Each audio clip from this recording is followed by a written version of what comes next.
Hello, everybody. Welcome to Nintendo Pow Block here on Boss Rush Network. I'm your host and lots excited Eddie V. Joining me is the one, the only bossman himself, Mr. Corey Dirrig. Hello, good sir. Hello, happy direct hangover weekend. Yes, everybody. Happy Direct. Man, this Nintendo Direct Partners Showcase. Of course, we're going to be talking about it in family news and everything. Everybody, the Direct recap is live, hosted by Corey and guessing with Stephanie Klimoff from the Boss Rush Podcast. And of course, Andy Block, I should say. Shout out to Stephanie. Thank you for joining Corey and kind of taking my place. I wasn't able to make it, but we have thoughts, everybody. Ed, Stephanie might be joining us more often soon. Ooh. Like as like a third chair, like maybe every third week or whatever. So that'll be fun. It'll be fun to have a third person here. I'm tired of you. Hey, I'm just kidding.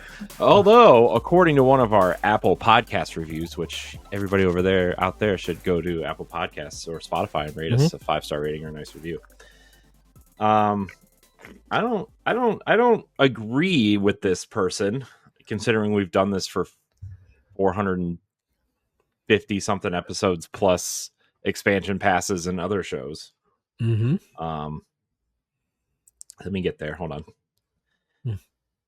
Well, Corey's we got a 1-star review, Ed, and it says we have no chemistry at all. All right. Yeah, I'm like, okay.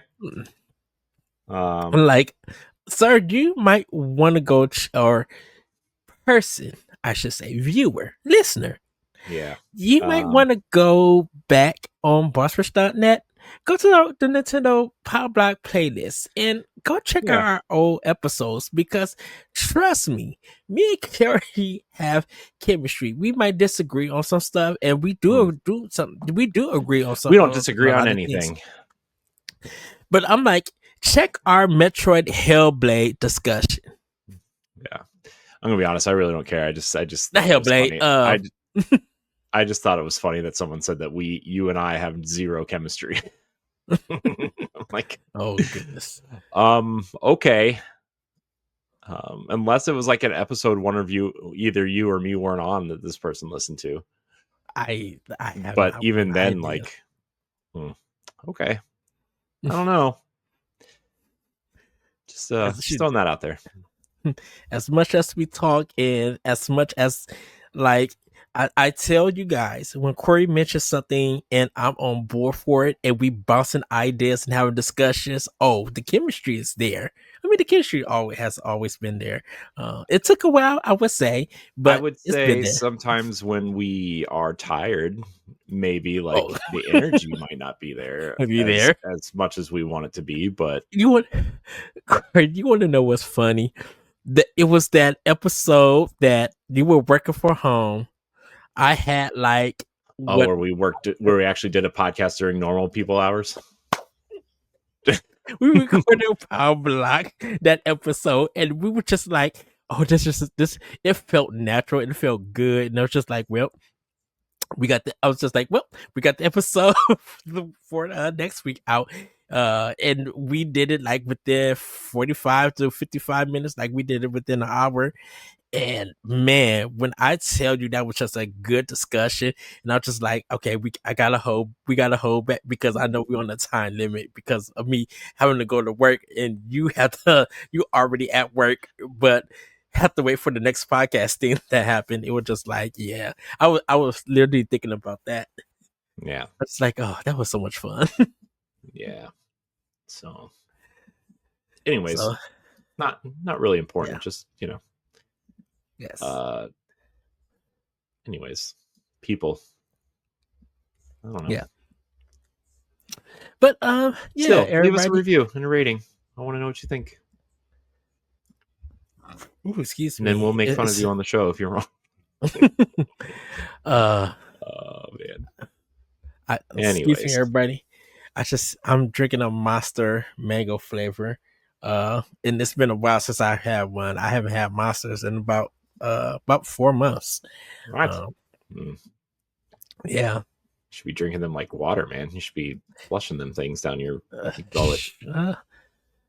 Well, shoot, depending on what's going to happen at in Seattle for PAX West, shoot, I'm probably gonna be like, okay, I got another Red Bull. I'm so mad, man. The cast of Claire Obscure is going to be there. So mad, man. I don't know. Although it's not like the entire cast, and we've already met Ben Starr, so you know. Yeah. I mean, we super cool and everything. Although, the couple other actresses are going to be there, so I mean, I wouldn't mind meeting them either. But you know, which I meant to ask you. This is not with Claire Obscure. Oh, well, then I don't want to talk about it. No, I was wondering, because I gotta order shirts for PAX West. I know I'm getting a Nintendo Pow Block shirt because that's gonna be Friday's shirt. Because I'm trying to get to like the Nintendo booth early during media hour. Because I don't know what's all going to be there, but I'm excited to like hopefully go in and play some games that you know, get that experience there before I go to all the other places. I was wondering because we have Xbox casual shirts, right? We do. I'm in the middle of updating everything. Okay. As well as trying to be more active on the website. Which congratulations to the writing team. Biggest month ever in the history of Boss Rush this month. Yes. In July. So shout out to Lasby for putting in that work and all the people who, you know, he corrals every month. Yes. Good job, team. Yes. You done good. I meant to write today, but I straight, dude, I was just like, my brain was just like, take the day off. Mr. Varnell, you have worked 6 days straight. So much has been on your plate, so just take the day off. Not going to win with that effort, Ed. Well, I have my interview with AAAA or 4A. I have that review. I have a roti free fall. What, Sprite? I don't know. Apple juice. Just. So I'm going to get back into doing. I'm trying to get the rest of my interviews out before I head out to Seattle for PAX West. Because I have already got lined up with one developer, Devolver Digital. They're going to be there, so I'm gonna be playing one of their games. I don't know if I'm going to be under embargo just yet, but I can't. But I do. They're one of my interviews for PAX West on Friday, so I'm going to be playing their game and try to do the interview there and stuff. Cool. And everything, which I also was watching Pow Block when me, you, and Cordy was in Boston doing our Nintendo Pow Block episode there live. Yep, we sure did it there live.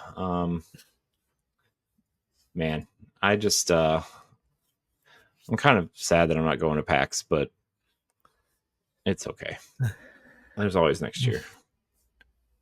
So. Yeah. Oh man, good times. So, well, Corey, let's get this show on the road, and yeah, let's get into this housekeeping. This is Nintendo Pow Block, the Nintendo podcast for Boss Rush Media and the Boss Rush Network. We record each and every episode live on Twitch, YouTube, X/Twitter every Saturday night. So come hang out, be a part of the conversation in the live chat, and give us a follow while you're there. If you'd like to support Boss Rush, you can check out our Patreon. That's patreon.com/Boss Rush Network, where you can gain early access and exclusive access to content like the Nintendo Pow Block 1-Up Patreon show and expansion pass, become a Patreon producer, and more. As always, if you can't support us financially or join us live, your listenership and viewership is enough for us. Subscribe to Boss Rush on YouTube and hit the notification bell so you don't miss an episode. If you're listening on Apple Podcasts, consider leaving us a 5-star rating and a review or a comment. It will help with discoverability and growth. If you don't leave 5 stars, don't bother. New I'm just kidding. episodes post new episodes post every Monday morning on podcast apps, YouTube, and on our website on bossrush.net, where you can also find our daily benchmark reviews, listicles, and more. So yes, everybody. Like we said, we got the Nintendo Direct recap, so you guys could check that out. And we do have some articles up there, some Boss Rush Banters.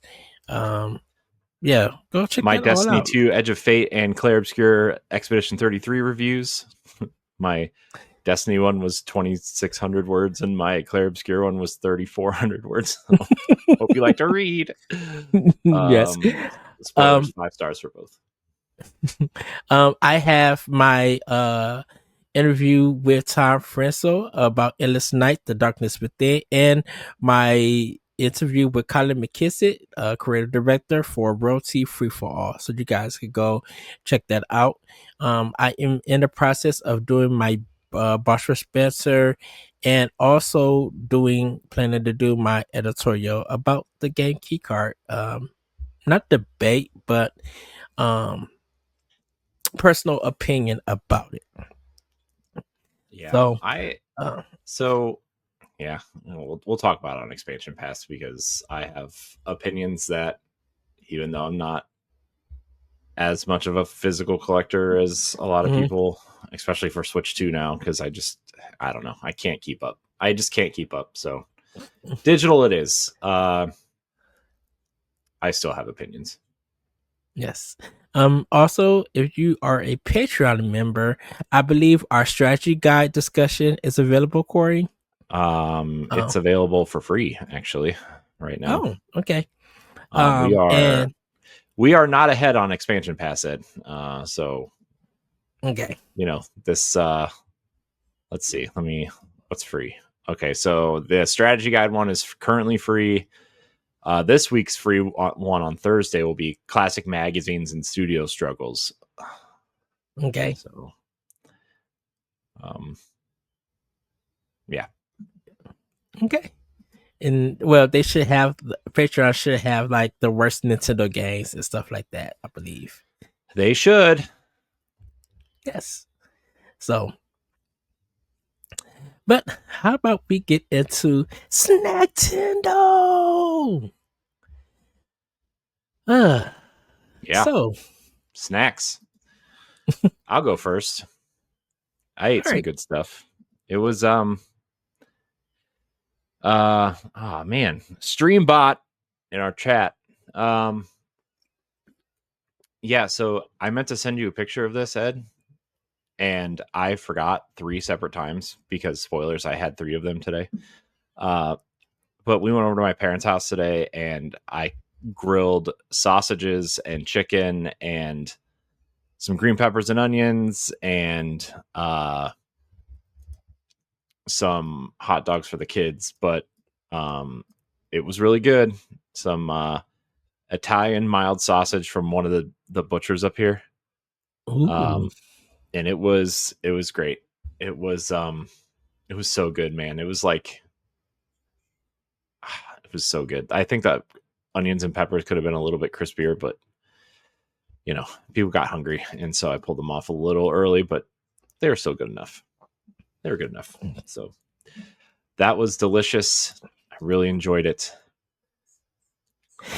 Did you guys put any condiments on it, on the sausage, like mustard or anything? I put spicy brown mustard on it when I don't have like peppers and onions to put on it. Okay. So yes, with an asterisk. Okay. Because I know that's for like bratwurst. A lot of people do mustard on there. Yeah, I mean, I like mustard. I like the spicy brown mustard more. You can take ballpark mustard and just throw it in the trash, because that's just not good. But I do like the spicy brown. Yes. All right. I had a black friend in college that we called him Spicy Brown. I realize now that that's super racist, but it's fine. I didn't give it to He him. was like, oh, He was fine with it. I don't know. Whatever. probably thought to himself that, yeah, I am a hot guy. I'm very spicy. No, he had a temper tantrum. He had a temper problem. Oh, Um, then he was a hothead. probably from the we'll call them performance enhancing drugs he was using. uh, Um, what's it? Supplements? so we'll leave it at that. Anyways, not important. Nobody cares. But that's what I've been snacking on, Ed. So I snacked on some taco season chips. Um, they're like some brand that I got from my job. I don't have them by me or anything, but like they're like from Mexico and everything with some They're Tostitos from restaurant. Mexico. Mhm. Directly from. Directly from. They're like corn chips, but they got a lot of taco seasoning, and it's really really good. They cook them in avocado oil, and it's like natural grain and everything. And we got them, and, like they were barely selling, and so I'm just like, you know what, I'm gonna try these. And so I was just like, let me pick up the taco ones. So I picked up the taco.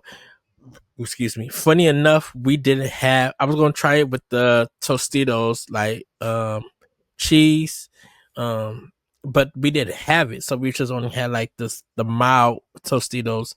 And I didn't want to get the restaurant because the restaurant flavor of the Tostitos dipping sauce is very thin and watery. So I got like the chunky kind, and it's really really good. These chips are really great balance in spice and seasoning. They really taste like a taco. They don't have that Taco Bell taste or anything, but they don't taste like Doritos. Like this tastes You mean like they're the not real. stale and like wrapped in 3 other chips like Taco Bell at the time? No. Sorry, that's me. Uh No, that's fine. I will say that I had a chicken chalupa supreme from them, which was so good. I was just like, "Ooh, I maxed those mugs, so good." But like these chips that I got, like really really good.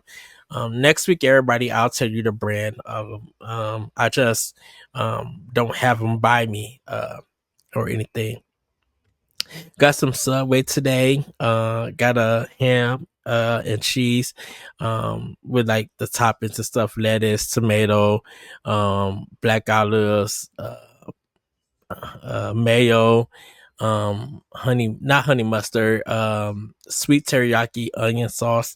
And got to toast it and stuff. American cheese and stuff like that. Got a foot long because I had a gift American card. cheese.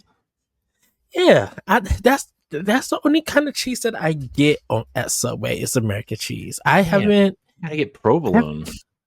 You know, I thought it was supposed to come with provolone, but I'm so anytime I go to Subway and I order a sandwich, I only just do American cheese. Next time I'll do provolone. I'm so side tangent because we don't have enough of those on this show. I don't really like yellow cheese. I'm like unless it's like on a taco from Taco Bell or something, right? Mhm. Like I don't know, there's something like really weird about yellow cheese, especially like cheddar and like sharp cheddar. Mhm. Like, I mean like like Kraft singles, whatever. Okay, it's fine. It's not my favorite, but like there's something about it. Like especially when I make like quesadillas at home, I just can't do the yellow cheddar cheese or anything. So I've been getting a lot of provolone and mozzarella recently. Well, it's weird because Subways theirs is like the white triangle kind of look for their cheese. Oh, like they have the white American, don't they? Yes. Yeah.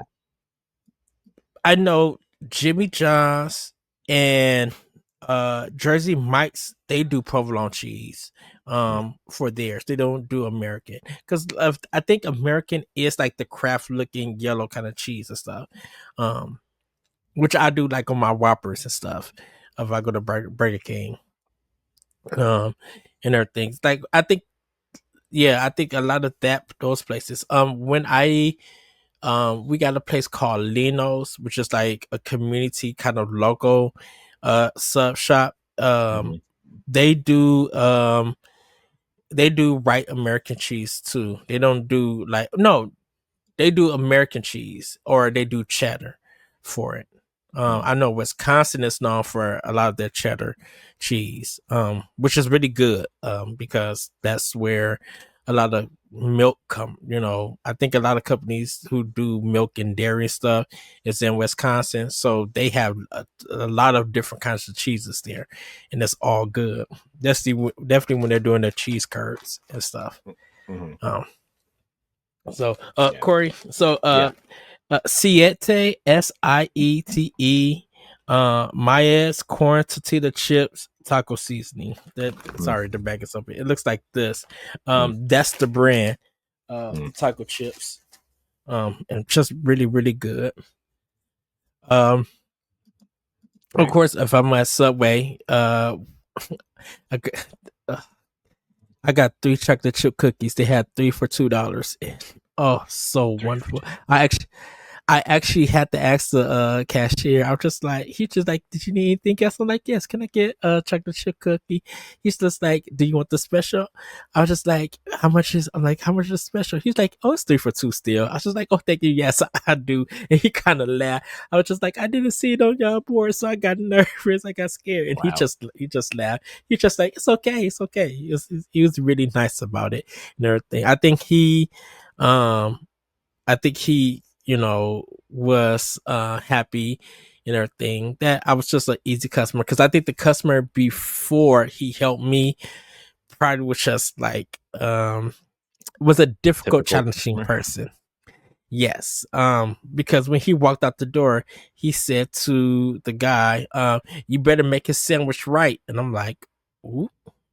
And I guess after that, he just started, I guess before that, he has just started saying some um Stuff. I'm gonna keep it PG. Some unfair things to the worker making the sandwich and everything. And so I didn't know the full story, but I was just like, I'm gonna treat this person with respect and everything. Because he just probably got done dealing with a difficult customer and stuff. But the sandwich was good. You know, Italian herbs and cheese is my bread. And I had a gift card for it, so I'm just like, you know what, I could treat myself for lunch with this gift card. Um, so yeah, pretty much that's what I kind of really snacked on. I'm waiting for my new debit card to come in, so I had the budget this week, everybody, which I did a pretty good job. I didn't. I mean, I got some fast food, you know, like McDonald's. I got like a Big Mac, and 20-piece chicken nugget and stuff. But yeah, that's pretty much it. Nothing really big or major. Had some Ben and Jerry's Cherry Garcia, and some milk and cookies ice cream. We had it for 2 for $11 at my job. So yeah, it's just like that stuff. And because we have 3 for $2 for our Arizonas, for the canned ones.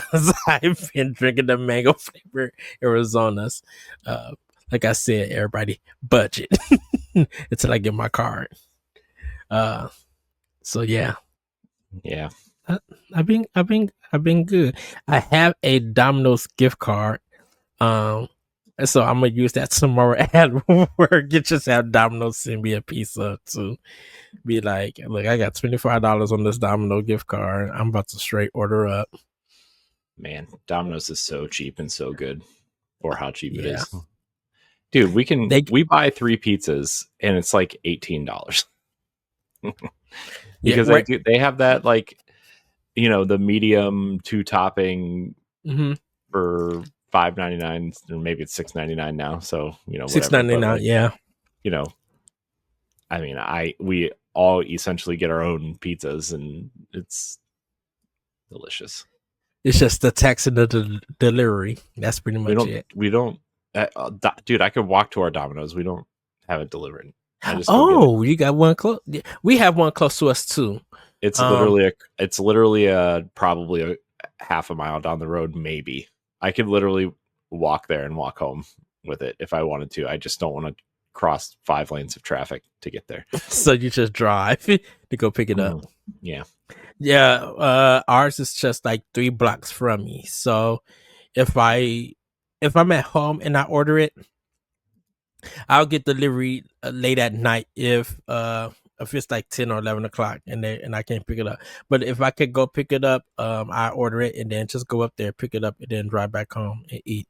But I mostly order a lot of Domino's when I'm at work, because that's the most reasonable one, since delivery is already in it. But I'm like, I get 2 big meals for $6.99, and plus I also feed my team with pizza and stuff. So, in case they like, well, we got a bag of chips and a drink, I'd be like, well, I'm getting a pizza and stuff. They'll be like, oh, okay, cool, I'll eat some slices.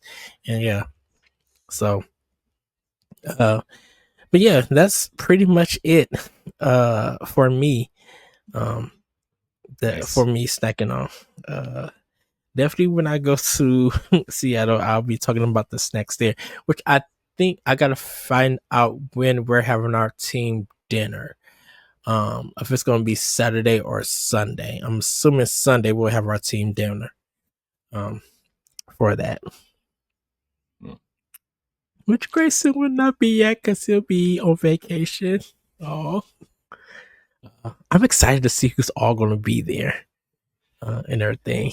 Yeah, man, I intended this year to be a really big year for us, and it's just, and I feel like part of most of it's on me. I just feel like I dropped the ball a little bit, and then work got super busy, and I couldn't. There's literally a point where I felt like I could not catch up. So it is all good, So. Well, Corey, how about we get into play with power? What have you been playing with power? So I've been playing.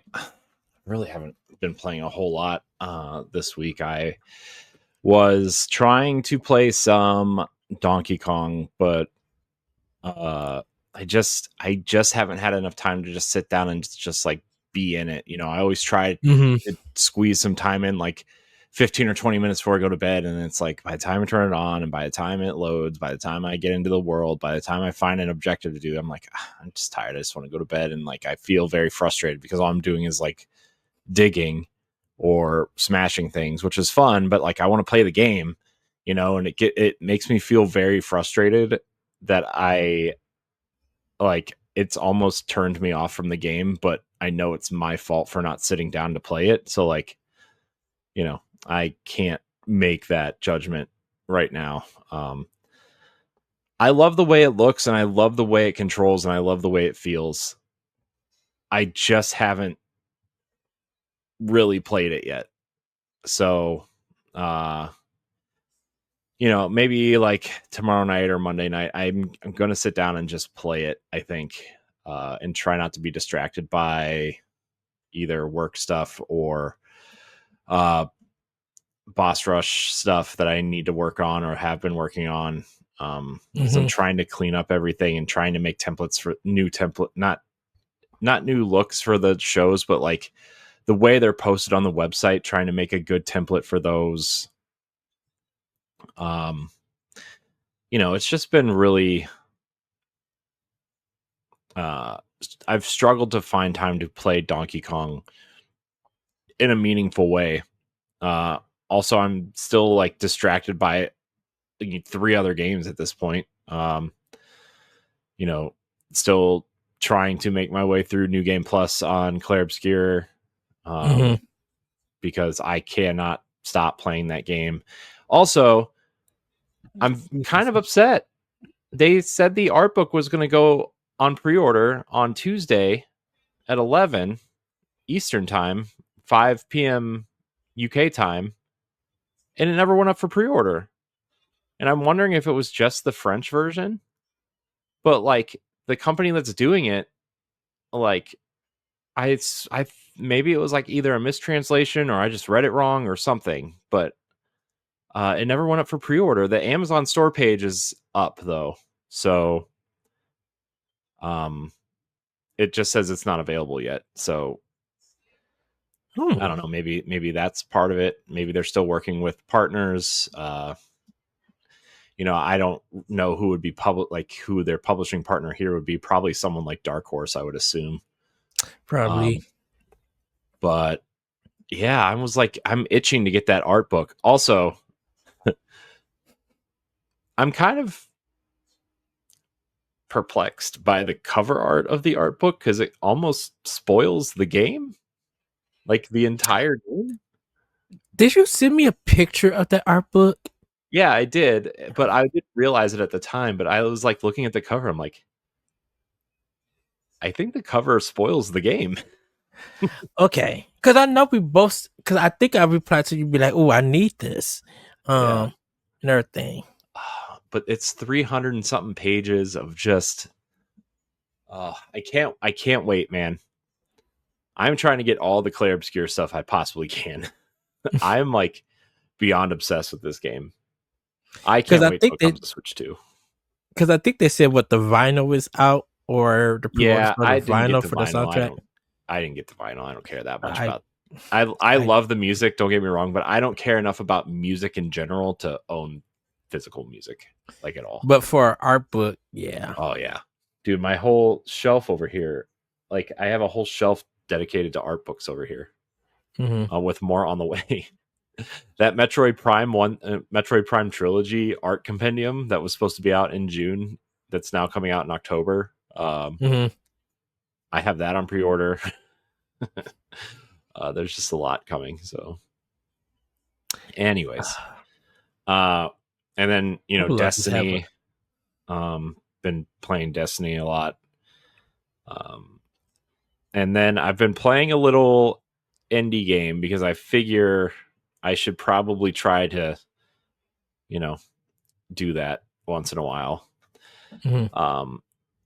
I've been playing a little indie called Time Lie from Silver Lining. And it's basically this isometric puzzle game where you're this girl and her cat trying to solve puzzles. And it's really interesting the way that you play this game. There's like, you kind of use the cat to solve puzzles, and you're using time mechanics and trying to really, use both characters to solve these puzzles. And it's really cool and interesting and fun. I love the art style. Like the color palette is super cool. It's got like this, like almost, it's like the neon aqua pink purple look, right? Almost like that Hyperlight Drifter art palette, like that color palette, not the art style, but the color palette. I love the way, like when you manipulate time, like there's this mechanic where when you manipulate time, the environment changes because you altered something in a timeline to solve a puzzle. And like sometimes the environment disappears and you have to run to get away from it, or it just kind of changes entirely because you change something in the timeline. So it's super cool. It's on sale right now on the eShop for $5. So I would recommend it if you're into puzzle games. So that's kind of it. We did play some of the new Mario Party stuff after we recorded last week. They added some cool new mini games, and like it was the first time I used the mouse functionality. Maybe I talked about it on last week's Pow Block. No, you did it.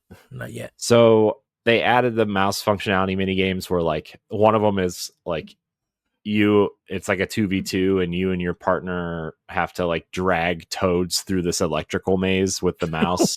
And it's kind of, it's like if toad gets shocked, he goes back to the beginning, and you have to like drag him through again. Mm-hmm. And the first team to drag their toads through the maze wins. It was really fun. It was the mouse is like super intuitive. I wasn't expecting it to work as well as it does, although with the Joy-Con, with the trigger button kind of being the mouse button, it's kind of awkward to hold. But I do think that that's worth using. And then we played with a lot of the camera functionality because my kids think it's hilarious when they can see themselves on the screen. They love that camera. Every time we play Mario Kart, we have to use it. Every time we play Mario Party now, we have to use it. Anytime there's a game that requires the camera, we have to use it now. So, okay. And then I forgot to tell you that I let my son. I think my son's put more time into Donkey Kong than I have. Dude, he loves Donkey Kong, but he doesn't play it. He just smashes stuff and thinks it's hilarious, right? He just kind of, smashes stuff. He's actually really good at moving around in a 3D space. Mm-hmm. His kind of issue is learning that there's trigger buttons. Yeah. Right. And like, he doesn't know like that there's buttons on the back of the controller. He just kind of forgets that they're there. So like, you know how you have to press like ZR to grab like the bomb wall things for that kind of mechanic to blow certain walls up. Like he gets really frustrated when he can't figure that out. And then he gets angry, and then he throws controllers. So like I have to like really be on top of him when he's playing games because I don't want him to throw things because he gets angry real fast. I don't know where he gets that from. But yeah, he loves Donkey Kong, dude. He loves smashing things as Donkey Kong. Quick question. The triggers that's in the back of the Pro Controller, do they actually do something? You have to program them to do stuff. You have to go into the system menu and be like, which button do you want? I wish it was a game by game thing. Yeah. But also, I imagine a lot of people are going to use it for like when shooters really start coming to Switch to, like when Borderlands and Metroid come. I imagine people are going to use that for like, jump, so they don't have to take their finger off of the joystick when they're running, right? Like that's a lot of those are used for like jump and reload and stuff, so you don't have to take your thumb off the stick. For first person shooters. So that I imagine when those games start coming out, you'll see more and more people kind of do. This is how I set the controller up to use these back buttons. So, which I almost bought an Elite controller at one point for Xbox to do that, but then I was like, A, I'm not paying $180 for a controller, and B, you can't get them without those stupid rubber grips on them anymore. So, and my hands are allergic to the rubber that they use. It's funny. I think I don't know. I can't use Xbox controllers anymore. Stop selling the ones with the grips on them. And Design Lab's closed, so I can't just buy one. I can't make my own. So you could use the original Xbox controllers, right? That they sell. Yeah, but I've had mine since launch, and they're dying. I need new ones. And so, like, I was gonna do an Xbox Design Lab one, but it hasn't come back yet. Because they shut it down like 6 months ago to add things to it, and they haven't brought it back yet. So I don't even know if it's going to come back anymore. And then every new one they've released, besides the like the colors they had at launch, have the rubber on them. Every single one. And every time they show off a new controller, I said, Xbox, please release controllers without these rubber pads. I'm allergic to it. Every single time I tweet at them. And like, I want the cool translucent blue one, but it comes with the rubber pads. I want the cool, like, camo-y looking ones or the gradient looking ones, they have the rubber pads on them. And that's for the analog and no, it's like on the back, like the handles of the controller have the rubber sweat grips on them. Oh, okay. And I'm allergic to the rubber that they use for those. So, it's one of several reasons I've considered buying more games on PlayStation recently, aside from their terrible messaging. But you don't want to play on PlayStation. I don't, dude. I hate the DualSense controller. It hurts my hands. I just want a controller that works and I can use. Port everything in Switch, please. Thanks. Pretty much, yes. Well, shoot, with the way that Microsoft and Sony is going with their plans for going doing third-party stuff, you might just get it on there. Yeah. I mean, PlayStation stuff, I'm not sure so much, but Xbox, definitely.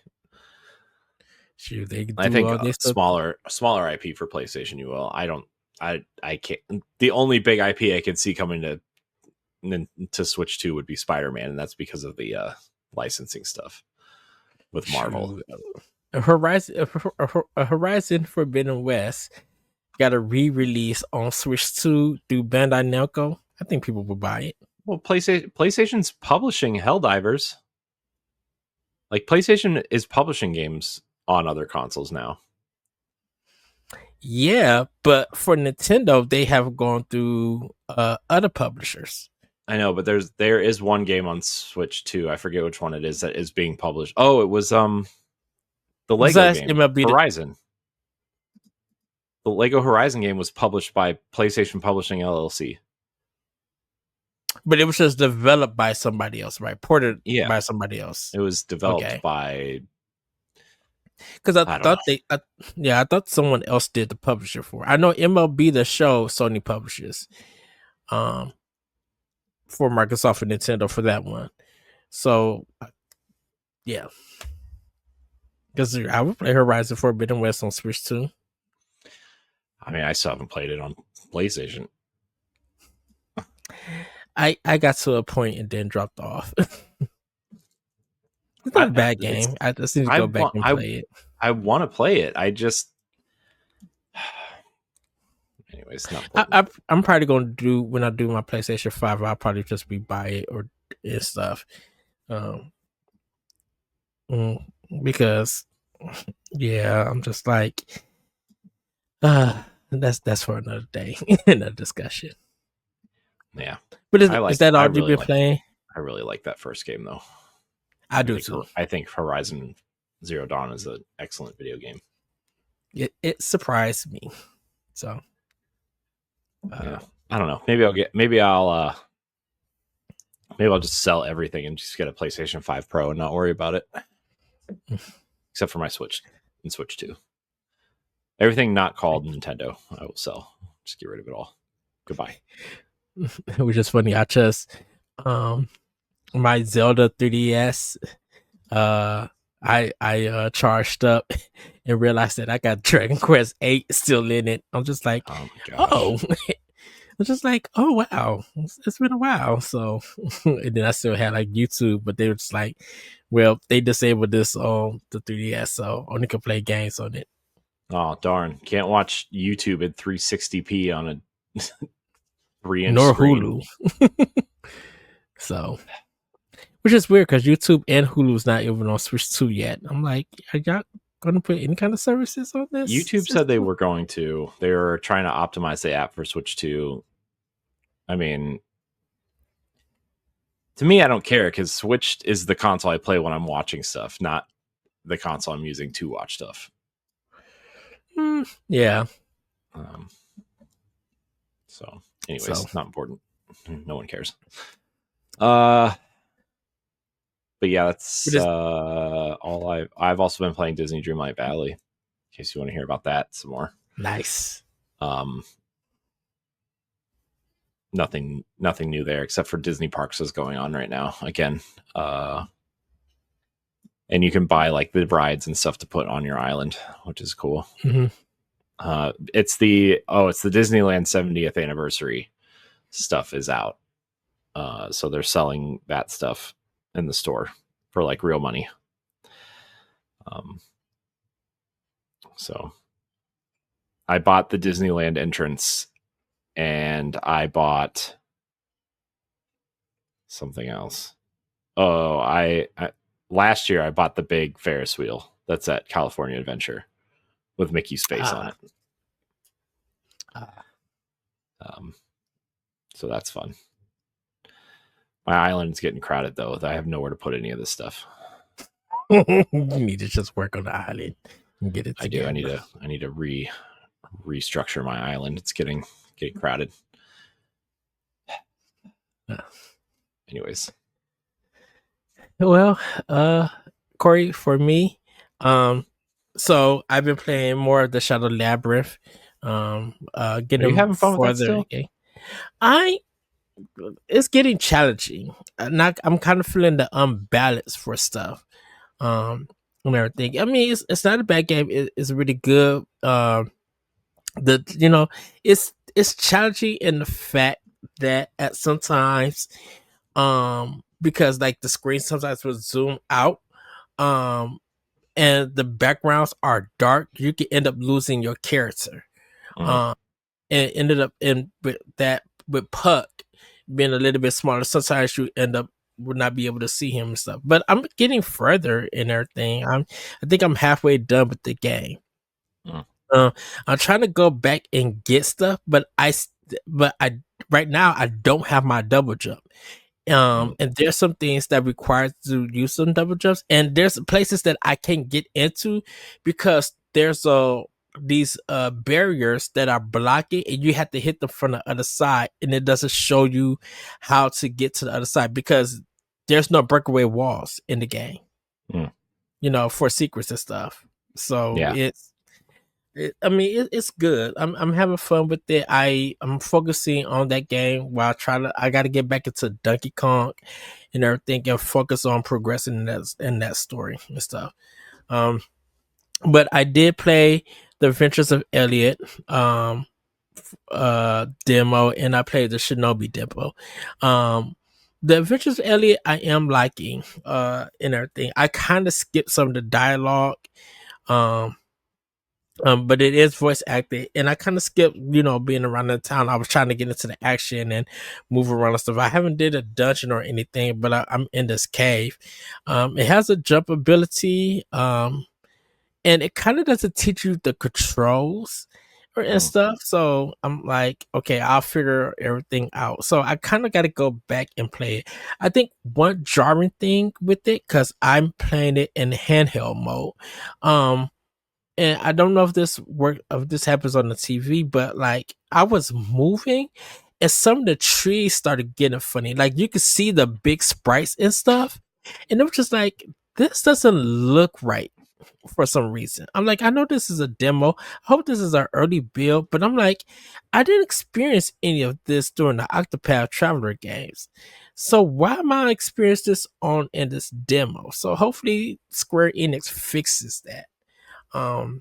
Or it gets a patch or something when the game comes out. And stuff. It was just like, yeah, this is very, very weird. And I know it's coming out in December, but I'm like, But I was having fun with it and everything. So I can't wait to play more. I'm gonna finish the demo for next time we record a Pow Block, but I'm just like, yeah, this is kind of weird and stuff.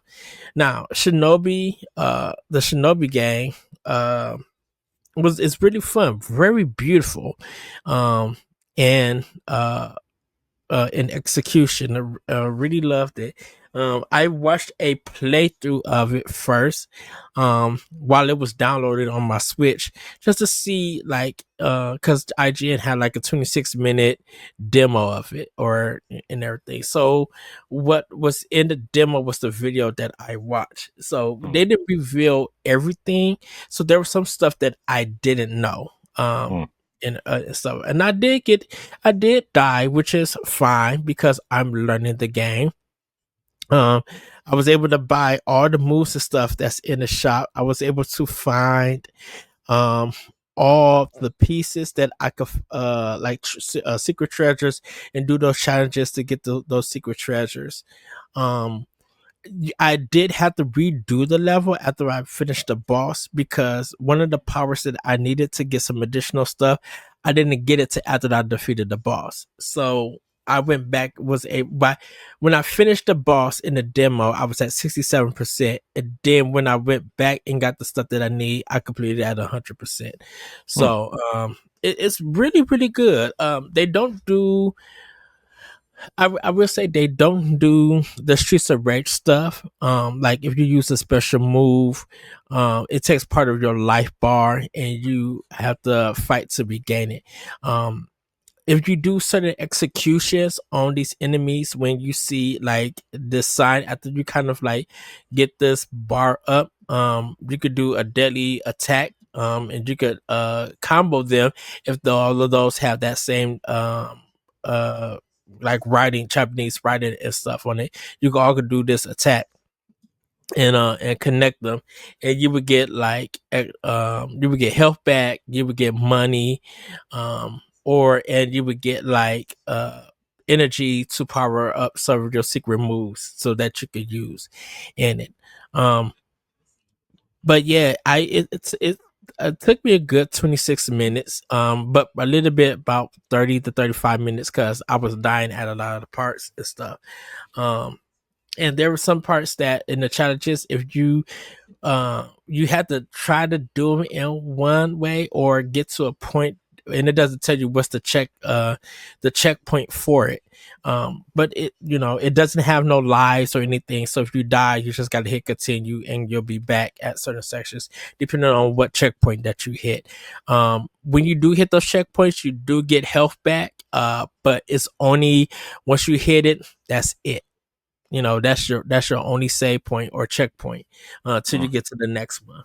um it really feels kind of a little bit Streets of Rage, due to like the hidden with your sword, and I'm assuming you're going to get more weapons in the game that Hmm. they haven't revealed and stuff. But it was really fun. I was super into it. I'm just like, yeah, I'm getting this is super fun. They fixed the balancing Shinobi, because Shinobi just on the second master system was hard. I beat the game on the second master system when Shinobi first came out, and then I beat the Nemco one, the Tension version, uh, on Hmm. on Nintendo, because I was just like, what in the world is Shinobi doing on Nintendo? This is a Sega game. Yeah. Oh, oh wow. Uh, the '80s was crazy. Trust me. 80s. Um, 80s were something. Um, yes. Uh, but yeah. Those are the games that I literally been playing. For it. I am going to start some of my other games that's still in the wrapping and everything. So I'm going to be playing those soon. Because Guardians of Azor I still have. And I know the other two games that I have is game card keys or game key cards. And I want to see how everything runs with that. Um, but yeah, that's pretty much what I've been playing. I will, like I said, I will be getting back into my Series X, but right now I'm kind of focused a lot on Nintendo. And like definitely when I get to PAX West, I'll have a lot to talk about for a lot of games that I'm excited to play there. So yeah, cool. When's PAX West? At the end of the month? it is August 29th through September 1st. So um I So know get me that. and Pat, Yeah. yeah, I know me, Pat is going to be there. We're both getting there on the 28th. Lasby will I be there think, too, right? yeah.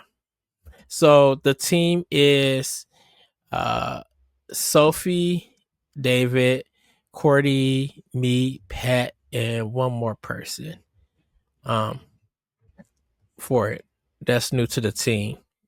Uh that's gonna be there. So it'll be six of us there um covering the show. Cool. Yeah, sorry, I wish I was gone. Just couldn't make it happen this year. Yeah, no worries, no worries, no worries. Yeah. Oh, anyways, Ed, before we get into family news, Yes. what were you gonna say? Something else? Joe Lee. He's one of our new people. He's gonna be there. But go ahead, Corey. I was gonna show you what I picked up this week. Yeah, go ahead. So yes, I'm excited. I got my second NECA Teenage Mutant Ninja Turtle from the original movie. Oh, that looks so good. Yeah, it's cool. Donatello, for those who are listening, I'll post some pictures on Instagram or socials somewhere. But yeah, looks good. It definitely it looks much better than the Leonardo does. My Leonardo, like the one eye is kind of like not painted on correctly, so like it just kind of looks like not great. But this one looks really good.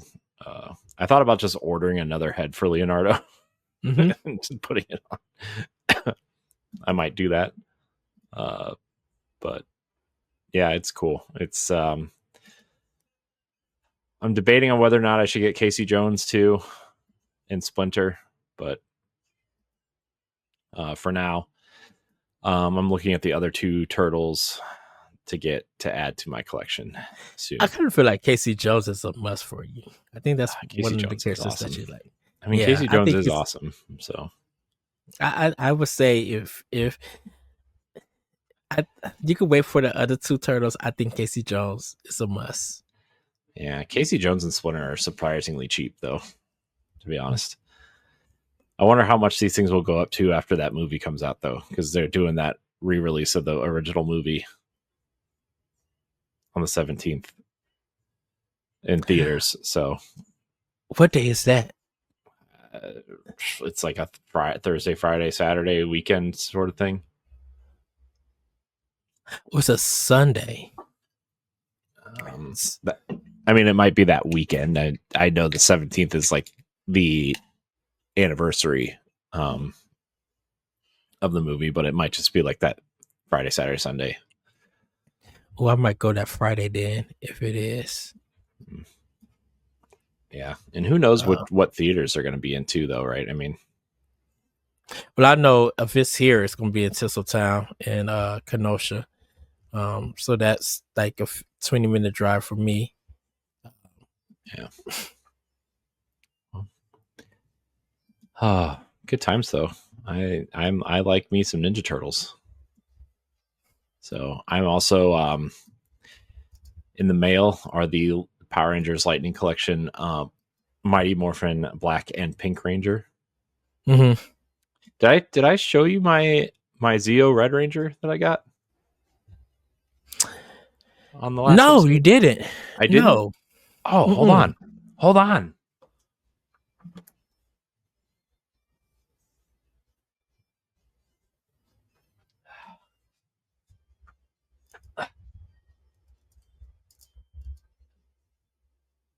Nice. Ooh, that looks really great. So I can hear you. Oh. All right. Here I am. Ooh, that looks really great. I'm like, dude, oh, I love that. This collection of Power Rangers, the Lightning Collection, might single-handedly be the, besides like the Figma link that I got, might be the best line of collectible figures I've ever seen. Ooh. And felt and been able to pose, and like they just feel so good. They're I can't believe how good they feel, and like they don't feel like they're gonna break when you go to pose them like some collectibles do, right? Like the NECA Ninja Turtles feel like every time I touch them they're gonna just disintegrate in my hand. But yeah, these Lightning Collection, the only problem is like, okay, yeah, the main 5 Power Rangers are cheap, but when you go to get like the green and the white Ranger, they're like the most expensive ones. right, in Oh, Mighty wow. Morphin. Or like when you go to get the Gold Ranger in Zeo, that's like $60, and it's like, oh, come on, right? Also, there's like 3 versions of the Green Ranger. There's like the shieldless version, like the without the gold shield, which I'm like, why would anybody want that? But it's the most expensive one for some reason. Why would you want the Green Ranger without the shield? Like, that's, anyways. And then there's like the normal Green Ranger with the shield, and then there's one called like Battle something, a Battle Spirit Green Ranger, which adds the gold to the helmet. And I'm like, I don't remember this one. When did this show up? And like, apparently that's like, not that anybody cares because it's a Nintendo podcast, but we're going to go down Ranger Lane real quick. So for those who don't know, Tommy Oliver is like the fan favorite character. He was the original Green Ranger. He came back as the White Ranger. He ended up becoming the Red Zeo Ranger. And then he left the show during the Turbo season. He was the Red Turbo Ranger and left the show. And then he made a comeback during the Dino Thunder season as kind of like the older leader. And then he ended up becoming the Black Ranger. And so like that one's really hard to find too, that the Dino Thunder Black Ranger. But then like he's made multiple appearances in the show after that as the Green Ranger, and that's the Battle Spirit Green Rangers when he comes back as the Green Ranger throughout the rest of the series until he sadly passed away, you know, oh gosh, 5-6 years ago at this point, maybe even longer. But yeah, I was like, what is this? I don't like, and I fell off of Power Rangers kind of in the middle of like towards the end of the Zeo run and the Turbo, when Turbo was starting. And like, I kind of tuned in and out here and there, but like I was getting older and I just kind of grew out of it at that point.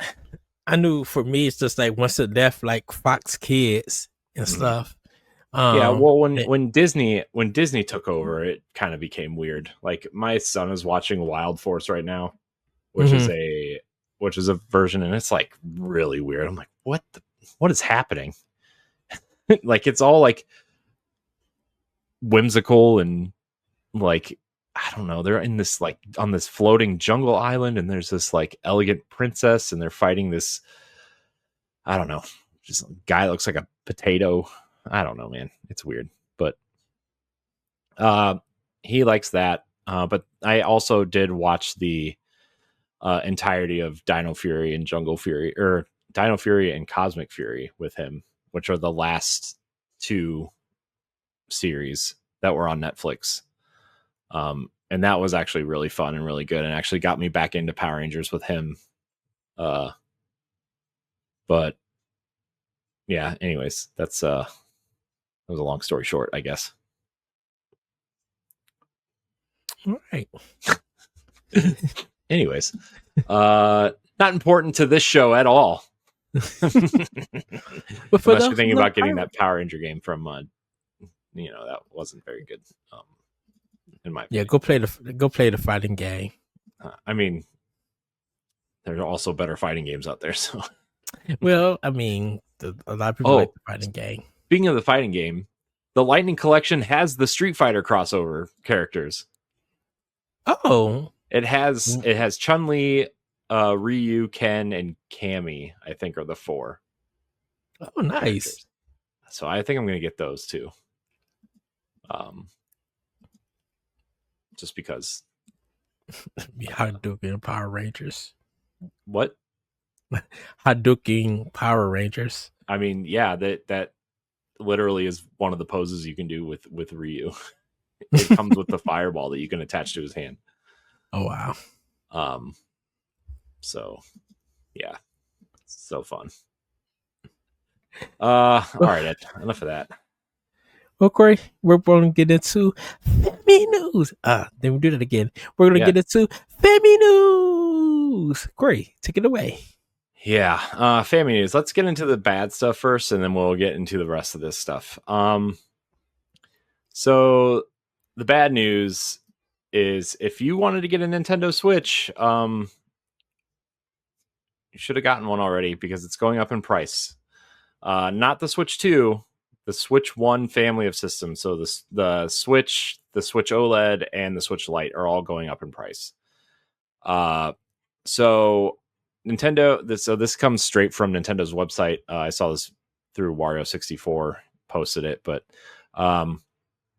as of August 1st, 2025, Target has implemented price increases on the Nintendo Switch lineup, and the price increase officially takes hold on August 3rd. So it will have already happened by the time you guys hear this. The Switch lineup includes the OLED model, which is now priced at $399, which is up $50.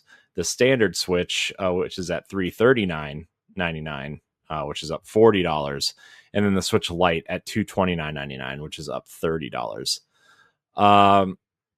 It was originally thought that the OLED model was going to match the Switch 2's price point, which is insane. Then why wouldn't you just get a Switch 2 at that point? Right. But Nintendo has attributed the increases to market conditions, with similar adjustments expected for select Switch 1 accessories, Amiibo, Alarmo, etc. The Switch 2 console, its games, and Nintendo Switch Online remain unaffected. But this move follows a similar announcement from Nintendo Canada. It also follows the trend that PlayStation is following in other countries, and Microsoft just increased the price of the Xbox Series consoles as well. I also saw some places, I don't know if this is part of this or not, but they were increasing the price of the Switch 2 Pro controllers by $5 and the Joy-Cons by $5, the Joy-Con 2s by $5. Yeah. So I don't know if that's part of this or not, or if companies are just trying to take advantage of like the confusion. But yeah, I didn't see Nintendo say anything about their controllers, like the Pro controllers, anything. Yeah, well, the Switch 1 accessories are going up in price. I know that. Also. Okay. But I saw Switch 2 accessories also going up, which I don't know if that was part of this or not. But it sucks, Ed. It's not great. But I guess if you want to keep the price of the Switch 2 down, you're gonna have to make those choices elsewhere. Which kind of hurts its potential of passing the PS2 at some point, I think. I think it deals with a lot of places that wherever they're getting these parts from and stuff probably end up going in price. So that's why a lot of this stuff go in price. Yeah. And I think for like Switch 2, the parts that they're getting probably didn't go up in price or anything. So Nintendo is trying to take advantage of that, which right now, Switch 2 is becoming more available, definitely at Walmart and stuff. So I think this won't affect the sales of the Switch or people getting one. So, I mean, if people want to be mad, they could be mad. But I'm like, you probably own around maybe 3 or 4 Switches, depending on which version or collector's edition that you have, or if you upgraded from the original Switch to the OLED. So, it's probably not a big thing. I think people just want to make it a big thing because it's a price increase. I'm like, well, Sony and Microsoft done it, so Nintendo only is doing it like they said to match the market. I'm like, but right now, more people are probably focused on getting a Switch 2 than anything. Yeah, it's I don't know. I just think this whole situation with everything is it's just getting bad out there. Yeah.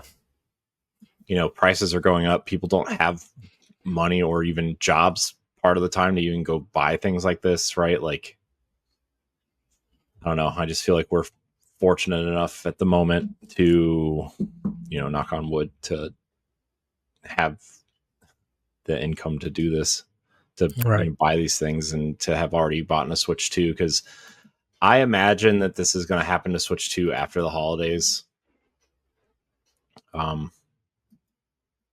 Honestly, I think they want to hold out until after the holidays before they raise the prices. I think it'll be less of a shock to the system, essentially, but still doesn't make it any better. Pretty much. So I don't know. Any final thoughts on this, Ed, before we switch to some fun news? Nope. I really feel bad that, I not that I feel bad for companies, but like the fact that like people have to adjust for this because the we'll say the current political and economic climate of the United States is unusual, we'll call it, to play nice. It just sucks. It sucks. Dude, shoot, I still got my OLED. I still got my Zelda Switch OLED still in the box. Yeah. Well, thank you, John, for the extra hours for me to buy it. I'm just like, this is the Tears of the Kingdom one, so yeah, I'm good. Well, let's move on to some happier news. Yes. Let's see. Let me move this over here so I can see it better. Nintendo Switch 2, Ed. I don't know if you know this. Selling pretty well. The Nintendo Switch 2 has sold more than 6 million units in less than 60 days on the market. Yes. So Nintendo Switch 2 is off to a strong start, selling over 6 million units globally in its first 7 weeks since launching on June 5th. By the end of June, 5.82 million consoles and 5.63 million copies of Mario Kart World had been sold, with total Switch 2 software sales reaching 8.67 million. While Switch 1 sales have declined year over year, the Switch 2's launch has boosted Nintendo's overall profits despite slimmer margins on the new hardware. Whoops. Did not mean to do that. Where was I? There we are. The company is sticking to its forecast of 15 million Switch 2 units sold in the fiscal year and acknowledges ongoing supply shortages due to high demand. Yeah, so I haven't seen very many out in the wild, to be honest with you. Not that I'm like looking, right? Not that I'm out looking for any of this, but I feel like everybody that got one has, everybody that wanted one at launch has gotten one, and they're just slowly trickling out stuff until the holiday. I think Donkey Kong probably also pushed this over the edge as well. Yeah, I know. People, like, if you didn't want Mario Kart, Donkey Kong was the one you were waiting for, right? So, right. And I think, there have, like, people have, like, even Mario 64 and stuff have announced that these Switch 2s are at Best Buy, blah, blah, blah, blah, blah. And I think once those announcements get out, people go there and order them and pick them up and get them. So we're just helping it sell out. So, I think, like Nintendo's, like they said, Nintendo's trying to meet the demand and get the supply and stuff. So when it gets to a point where they really start rolling in, and there's a lot of stores, that number will jump. When they hit 15 million, it literally depends on the supplies. Yeah. And everything. Yeah, I mean, it depends, right? But also, it's I'm glad this thing is doing well. That's kind of all I can say. I'm glad that, like, there was part of me that was kind of worried that people were looking at this and they're going to be like, oh, it's more of the same. Oh, where are the games? Because, every first party launches a console with 75 first party games, Ed. I don't Right. know if you knew this or not. Um, you know, but I think I'm glad they found some sort of what do you call it? I'm glad they found their way, I guess is what I'm trying to say. And that it's doing well. It seems to, only, you got the Pokemon bundle coming, right? That's going to be big for them. Yeah. Donkey Kong is clearly a huge success. Metroid's coming. Not that that's super popular, but it'll get the hardcore in, so I'm I even think Age of Imprisonment is going to do numbers. Age of Imprisonment. Yeah. Yeah. Yeah. I mean, Muso games sell pretty well, right? And then putting Zelda in it, I don't know how well Hyrule Warriors Age of Calamity sold. I'm sure it I did think it did decently well. 3 million. Hold on, let me. Wow, if I could spell. Let's see here. Also, by the way, one of the games that just got a natural bump, in terms of performance, Age of Calamity has sold 4.1 million units. Oh, so that's good. Hyrule Warriors Definitive Edition has sold 3 million units. It's so weird. The first Hyrule Warrior on Wii U helped all the Muso games to start selling numbers, just doing Well, it was mad one of the crazy first numbers. major spin-off ones, right? Like, aside from the random anime ones that they've done, right? I think Zelda was the first major crossover, right? Yeah, like if we're doing a first party kind of major series, then Hyrule Warriors, is definitely the first because, I mean there were some Gundam ones, but once again the Muso games weren't popular doing numbers like Hyrule Warrior was doing. And if it was, I'm didn't nobody really talk about it? Because it was still a niche genre. But Hyrule Warriors came out, which ended up leading into the Fire Emblems getting the Warrior Star game, which ended up having to Dragon Quest getting those games, and I think Persona ended up getting one. And there's just been some of the anime ones started coming in, but when it's a video game series start getting it, Hyrule Warriors was the first one to lead that charge. Mm-hmm. Yeah.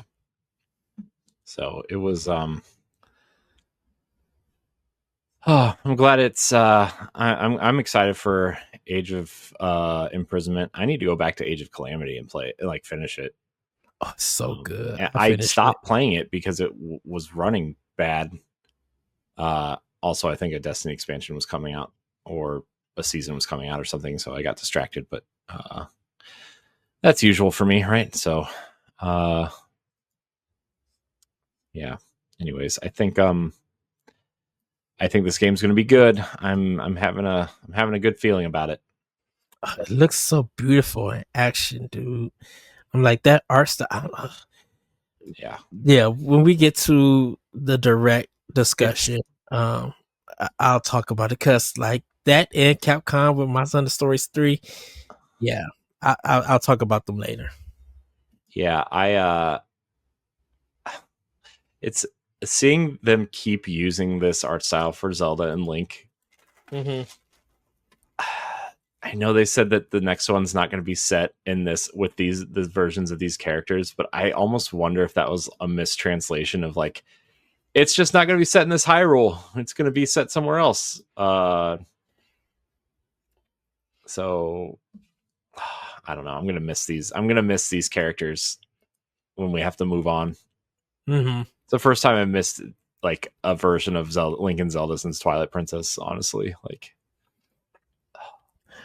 But in reality, when you was predicting that it was going to be 3 games for this kind of series, we somewhat had it with Age of Calamity. Yeah, we actually have a question about that later, which we'll answer. So now we actually got like Age of Calamity, Imprisonment, Breath of the Wild, and Tears of the Kingdom. So we kind of got like 4 games in this universe and I stuff. know. Just I know. Because they switched it up and be like, yeah, where are we making Minish Cap or Twilight Princess in this art style? I'll be like, what? Look, I would take Ooh, Twilight Princess in this art style, like some deep cell shaded, like. No. Are you serious? Yeah, I'm serious. I don't want Twilight Princess in this art style. Ah, No. I would take Twilight Princess and I would take the game, like some of the gameplay mechanics from these, but I would not. No. Nope. You think it would lose its pizzazz? I just feel like I don't know. I feel like the color, or I feel like the muted color palette and like the tone sets a lot of the. I feel like it makes it. Oh, for Twilight Princess. Yeah, I don't need this art style. I want this art style with these characters. I don't need like remakes with this art style. Which I think Nintendo has never done in a sense. Take a Link's Adventure and not Echoes of Wisdom, but like Link's Adventure for Switch is a different story. You mean Link's Awakening? Link's Awakening. I'm sorry. Link's Awakening is a different story. Transferring those art styles and stuff. But Link's Awakening was like that was a Game Boy game, so you could change that to any kind of art style as a remake. Yeah, and I think they chose the right one. I think that art style is great, but yeah, for those games, but like they haven't taken a game like Ocarina of Time and build it from scratch with a different art style. And everything. Nintendo hasn't did anything like that. I think they figured that if we're going to do this and do a different art style, we might as well just make a different whole game. Yeah, but I feel like at this point, I don't think any of the 3D games except for the N64 ones need any graphical overhauls anymore. I mean, we got HD versions of the three that probably needed it, and then we got I would take. Here's the thing: I would if they would go back in and like actually do a replace assets in Twilight Princess and like take away some of the jagged kind of obviously that era was full of jagged lines and I can clearly see this square box where this level ends type thing, right? Like if they could go in and like clean it up and like clean up the gameplay and stuff a little bit, then yeah, sure, go ahead, but like keep that tone and that art style. Yeah, I can see. It's definitely because you're switching to the Twilight world and everything, and those darker tones is the reason that that makes that game in a sense. Definitely. I think most importantly, the frame rate will probably definitely be locked in 60, which would be really cool. And then Midna's design and stuff. When at some parts I won't ruin the game. Midna is really important. To be fair, there are multiple Midnas on the front of the box, so they spoil their own game. But to have Link as a wolf, I guess I could see more details like in the fur and everything moving and stuff. Yeah, like they probably could add some graphical features to it. Dang it, now I want Twilight Princess for Switch 2 now. You know what they could do? They could use that Wii U Tech Demo art style and just call it a day. Well, I feel like Anuma and them is probably going to use that for their next game. I don't know. I feel like I don't know. We could sit here and talk about it forever. Let's just move on. We could have a whole expansion pass on Zelda, but we would need Andre and Stephanie here. So yeah, let's table that discussion then. All right, let's move along, as they say. Yes. Continuing with the financial reports, Nintendo also announced numbers for their top 10 best-selling games for Nintendo Switch 1 as of the end of Q1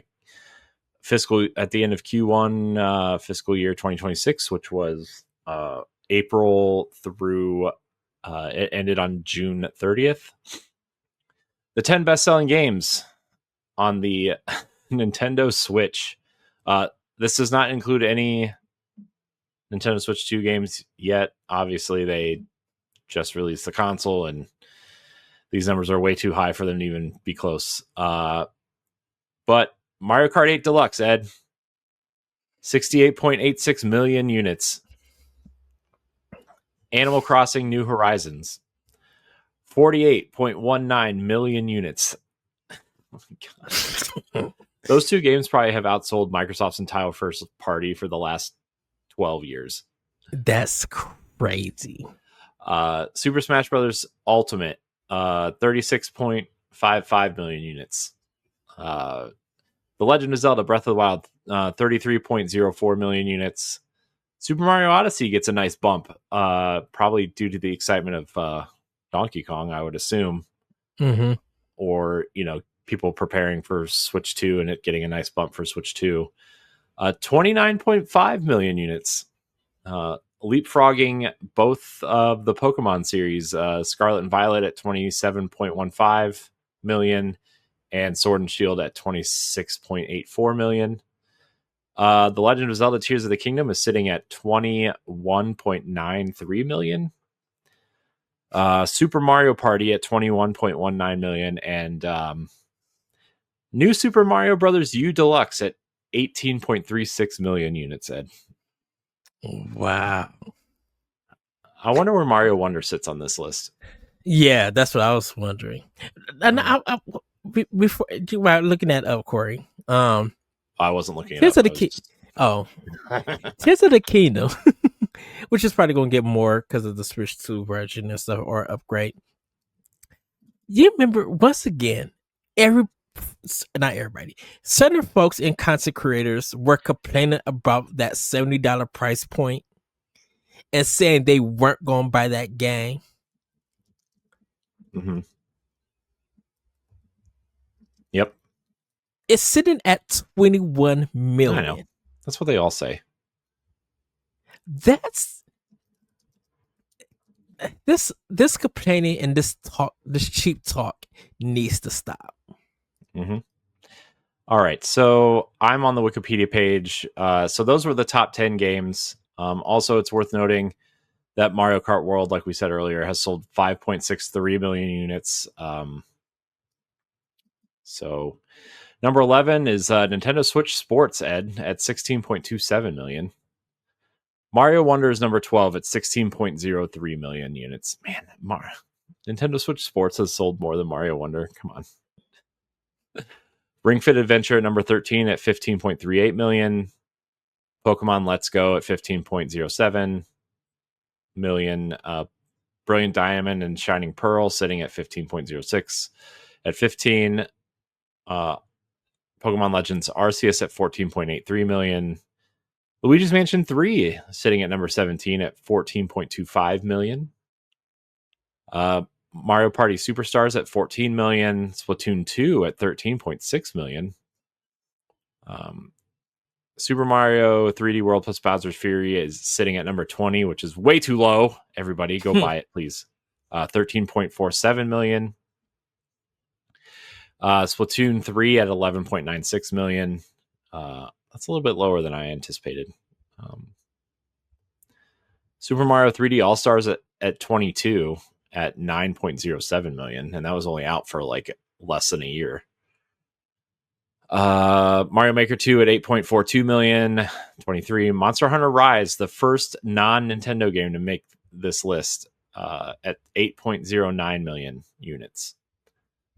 I wonder if that's just Nintendo or if that's everyone. Monster Hunter Rise sales breakdown. All right, so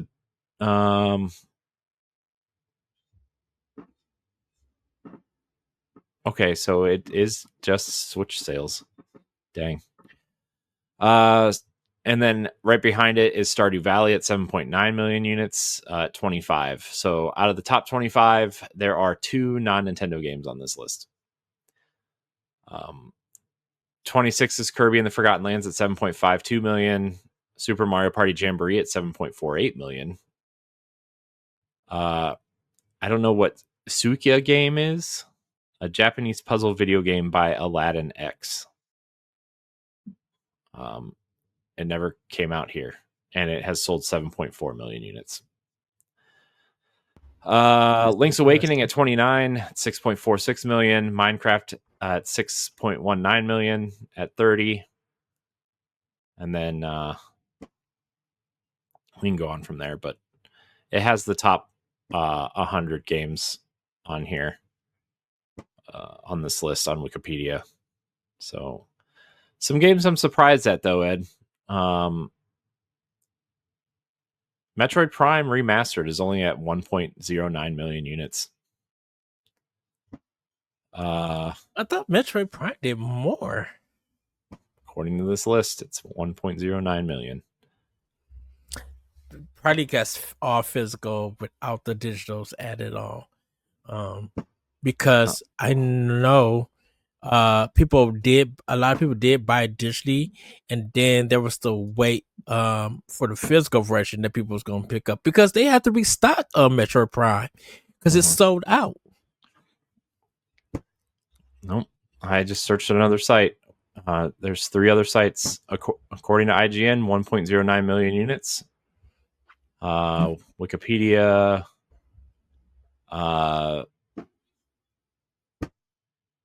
Fandom reports that. Yeah, and everybody's reporting 1.09 million units. So. Yeah, but that's still good. That's still good. I mean, it's good for a Metroid game. Metroid doesn't sell, right? I mean,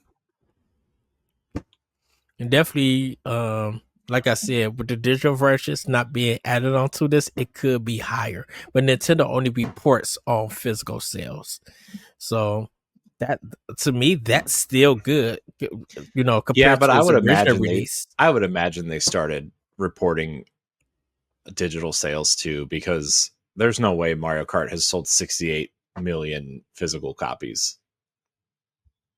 I mean, and Mario, especially Mario Kart World, dude, everybody got that with the bundle.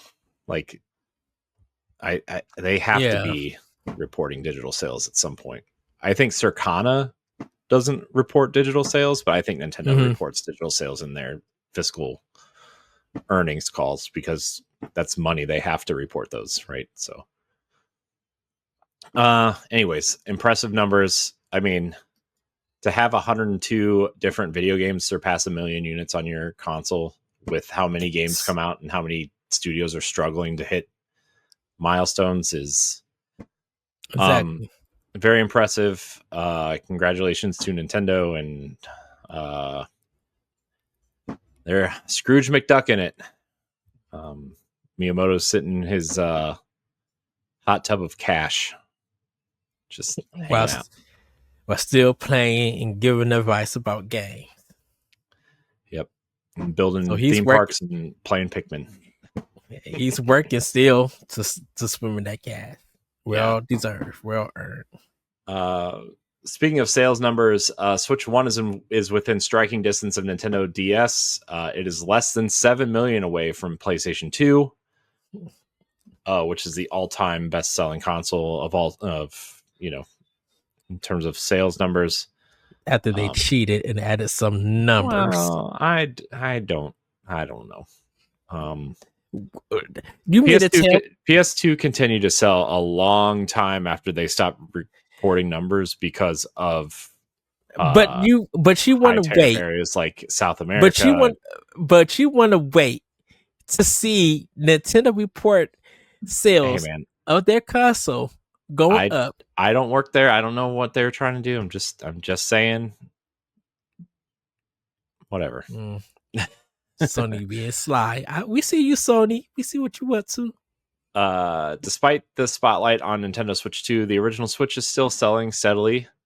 It sits at 153.1 million units sold, just shy, less than a million units behind the DS, which sits at 154.02 million units, making it likely to become Nintendo's best-selling system probably by the end of the year, I would imagine.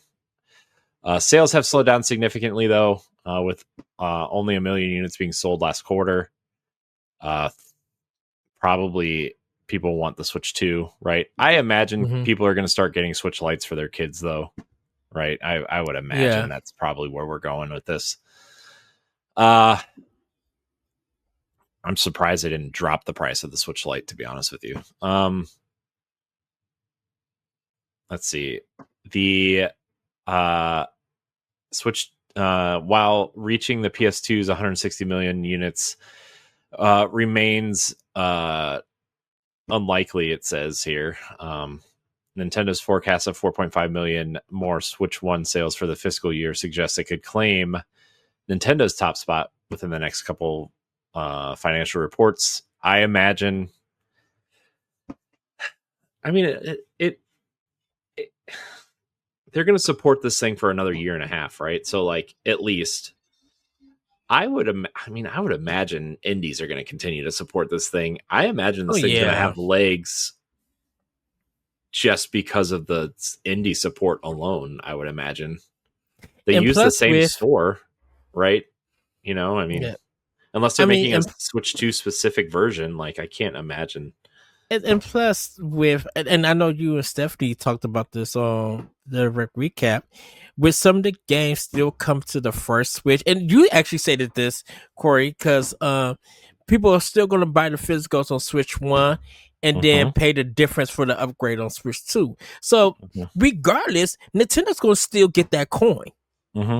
Which means, like, they're going to see those sales numbers of Switch 1 games, which means they're going to still produce Switch 1s thinking that people are going to buy it. You know what I mean? Like, exactly. It's going to have a weird effect on that system. That system's going to have some sort of weird tail that maybe shouldn't exist because of this key card thing, honestly.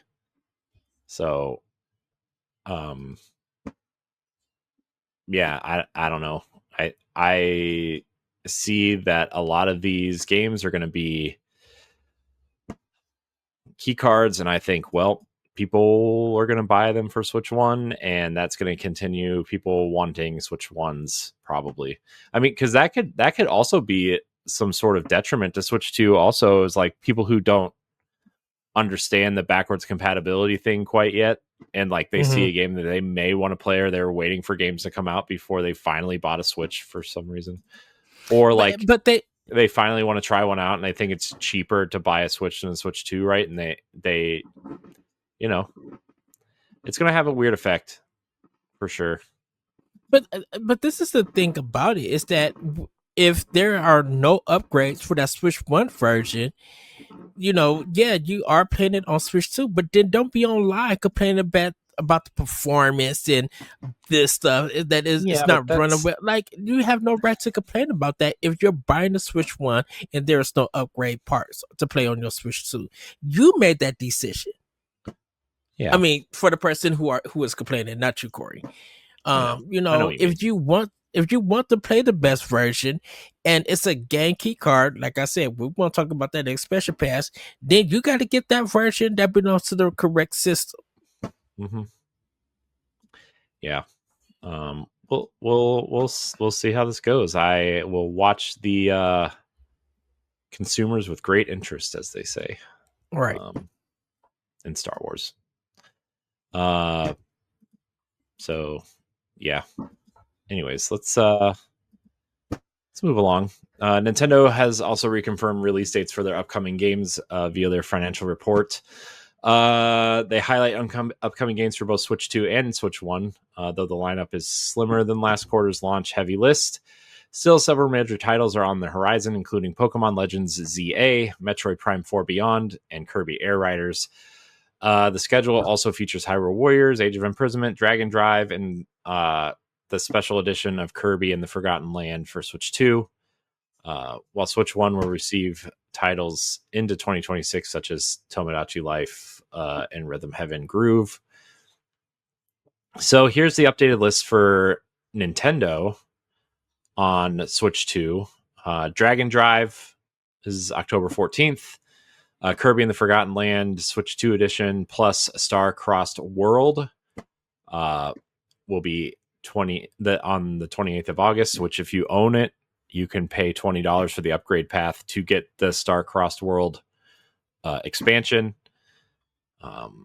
which looks cool. If you watch the Treehouse stuff at all, it looks pretty cool.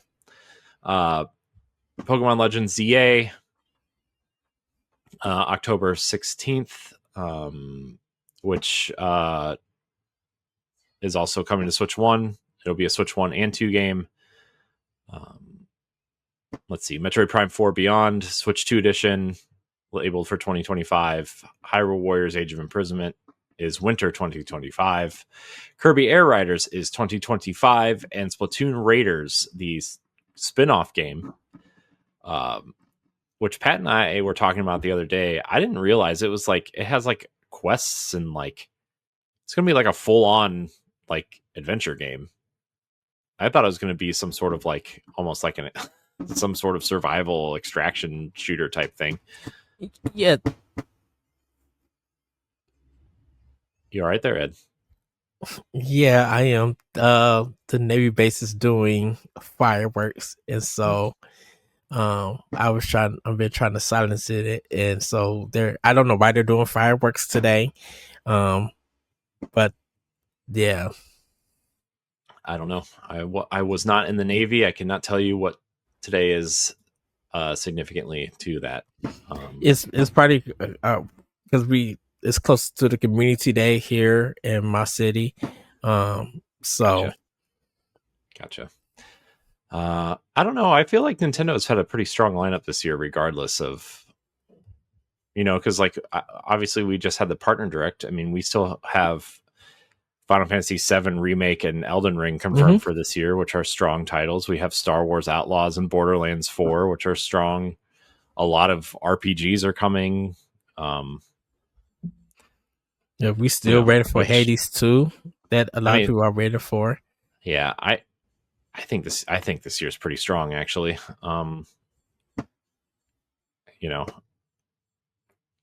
Yeah, and we still got some games that just haven't been announced from Nintendo themselves that they could drop at any time. I mean, we're gonna have probably 2 more directs this year, right? At least.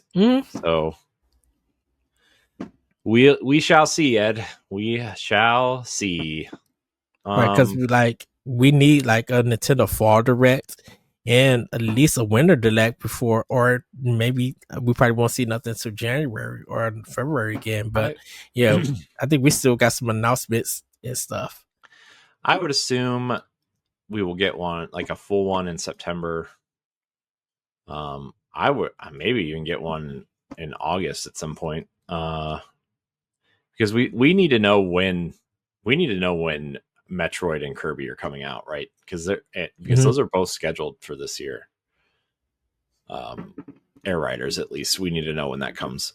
Although I would actually push Kirby's Air Riders to January, because we already have a Kirby game this year, honestly, and like we already have a racing game in Mario Kart, right? Like it really sounds like a winter game for me. I mean, it's probably gonna fall in that late November, early December spot, honestly. Although if you're gonna, I don't know, dude. And plus, like, we don't even know what Monolith Soft is working on. I mean, they're working on stuff, but like, we don't even know their reveal for their next game. I hope they're working on Switch 2 editions for all these games.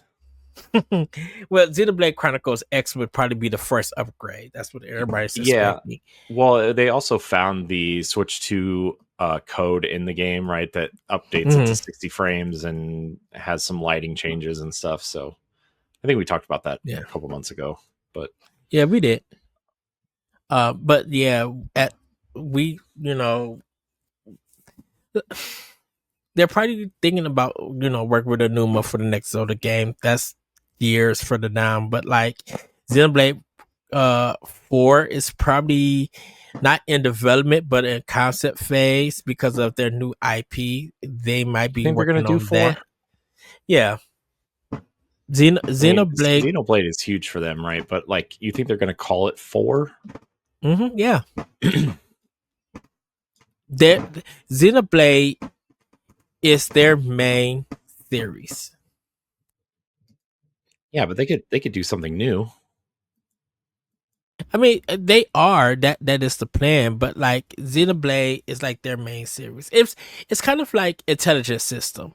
They have different games, but like Intelligent System, Fire Emblem is their main series. I don't know. Even I would though argue Mario Parties or Paper Mario's their main series now. well, yeah. I mean, I'm guessing I'm thinking it as a they've made way collective. more Paper Mario games Oh yeah, than Fire Emblem games at this yeah. point. That They keep is true. handing those games off to someone else. Yeah, but like Mario Party used to be done by Hudson Soft, so I think that's why I'm thinking with Intelligent System, Fire Emblem comes to mind. Now it's in reality, Fire Emblem now kind of belongs to Koei Tecmo in a sense. But Intelligent Systems did Engage though. I know, but it's just like when you think of the current, I'm like, dang it, it's kind of hard to explain because Intelligent System doing like Engage and Awakening, and then because Fire Emblem lived on the 3DS and the DS and Game Boy and stuff, like it lived on handheld, and the Intelligent System worked on those days. I think Koei Tecmo didn't. When did Koei Tecmo come in? It wasn't Three Houses, was it? Koei Tecmo did. I think Yeah. they Shadows of Valencia remake first. That seems to be the way they go when they do these. Also, they publish the Warriors games because they own Omega Force. Yes. But Did they? I Did think they they do did. the one? I What think was they the did Shadows of Valencia. Conquest?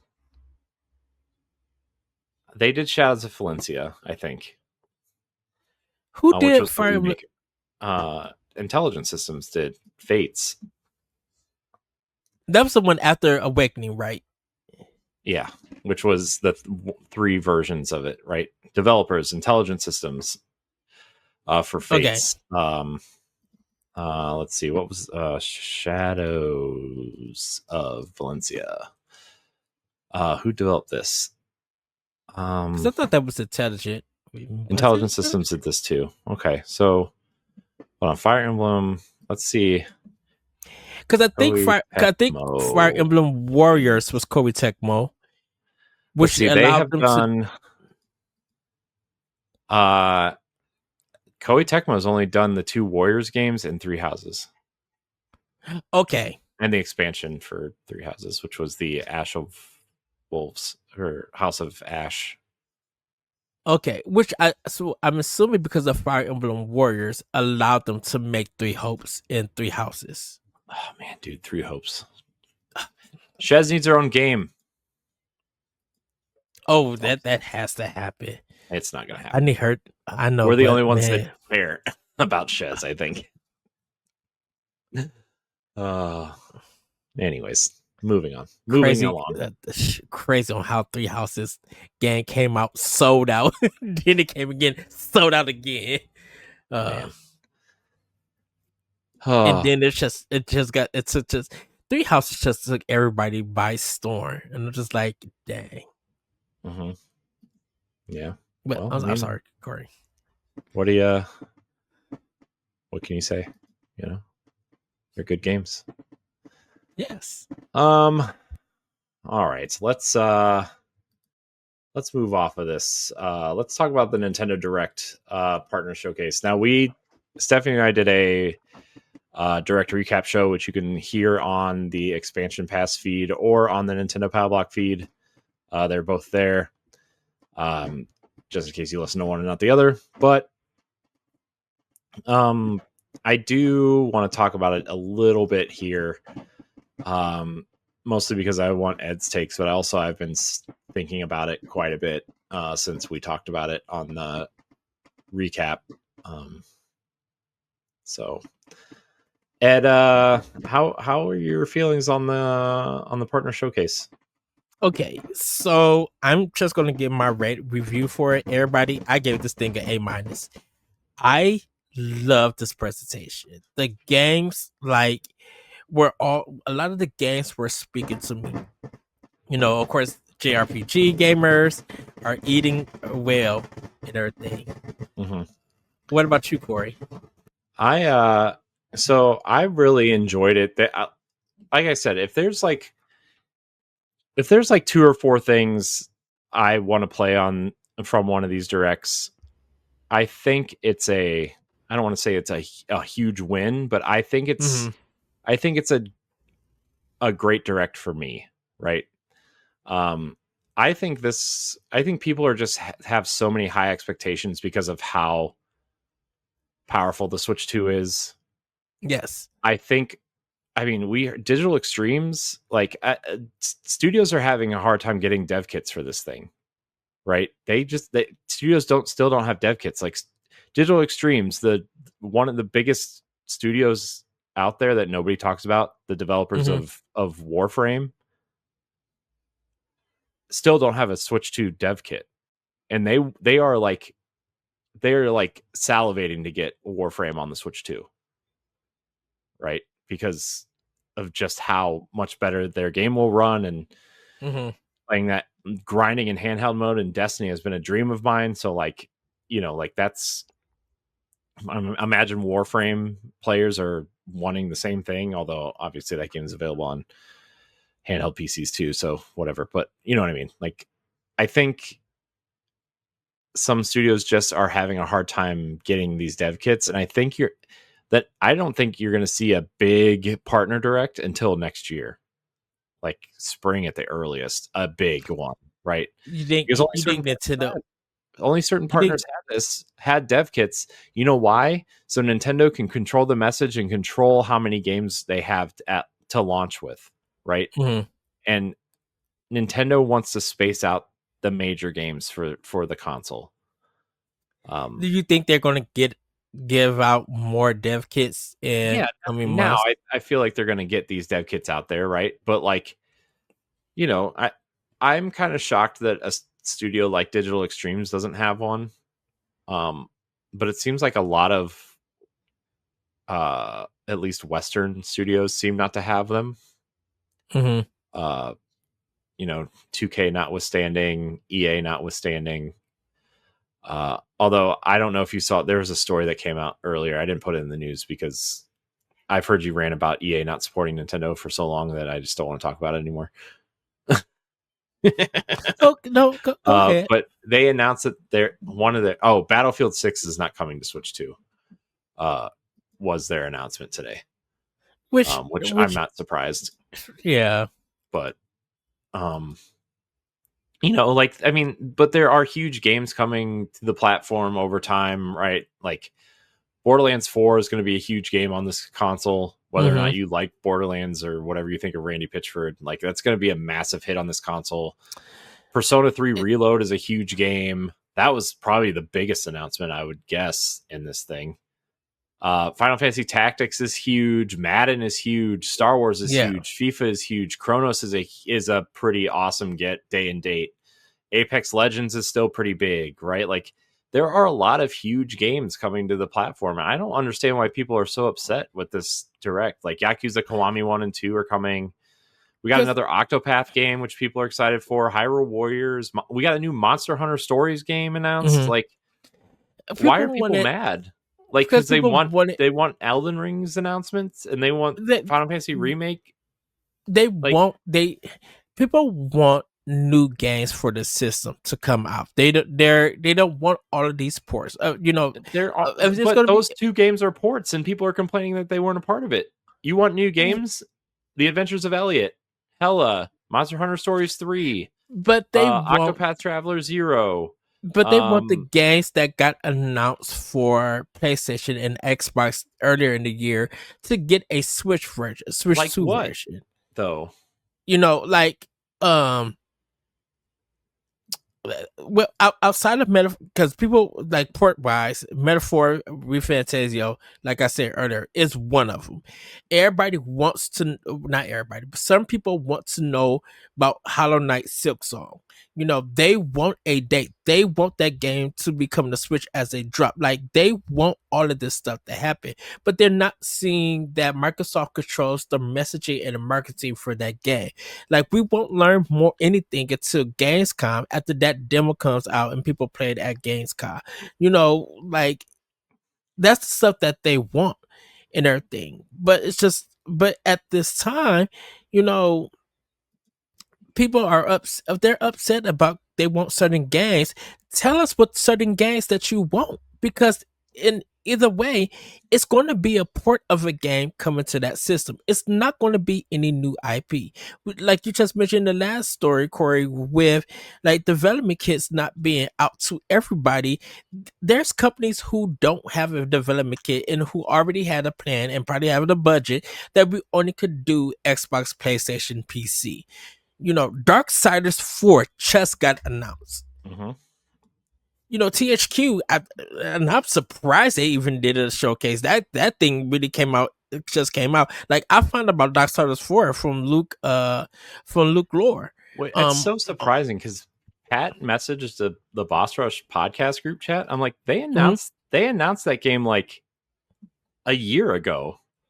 Why is everybody so surprised? Like, I think, this was a trailer, but they announced it last year at their thing. Like, they announced this game.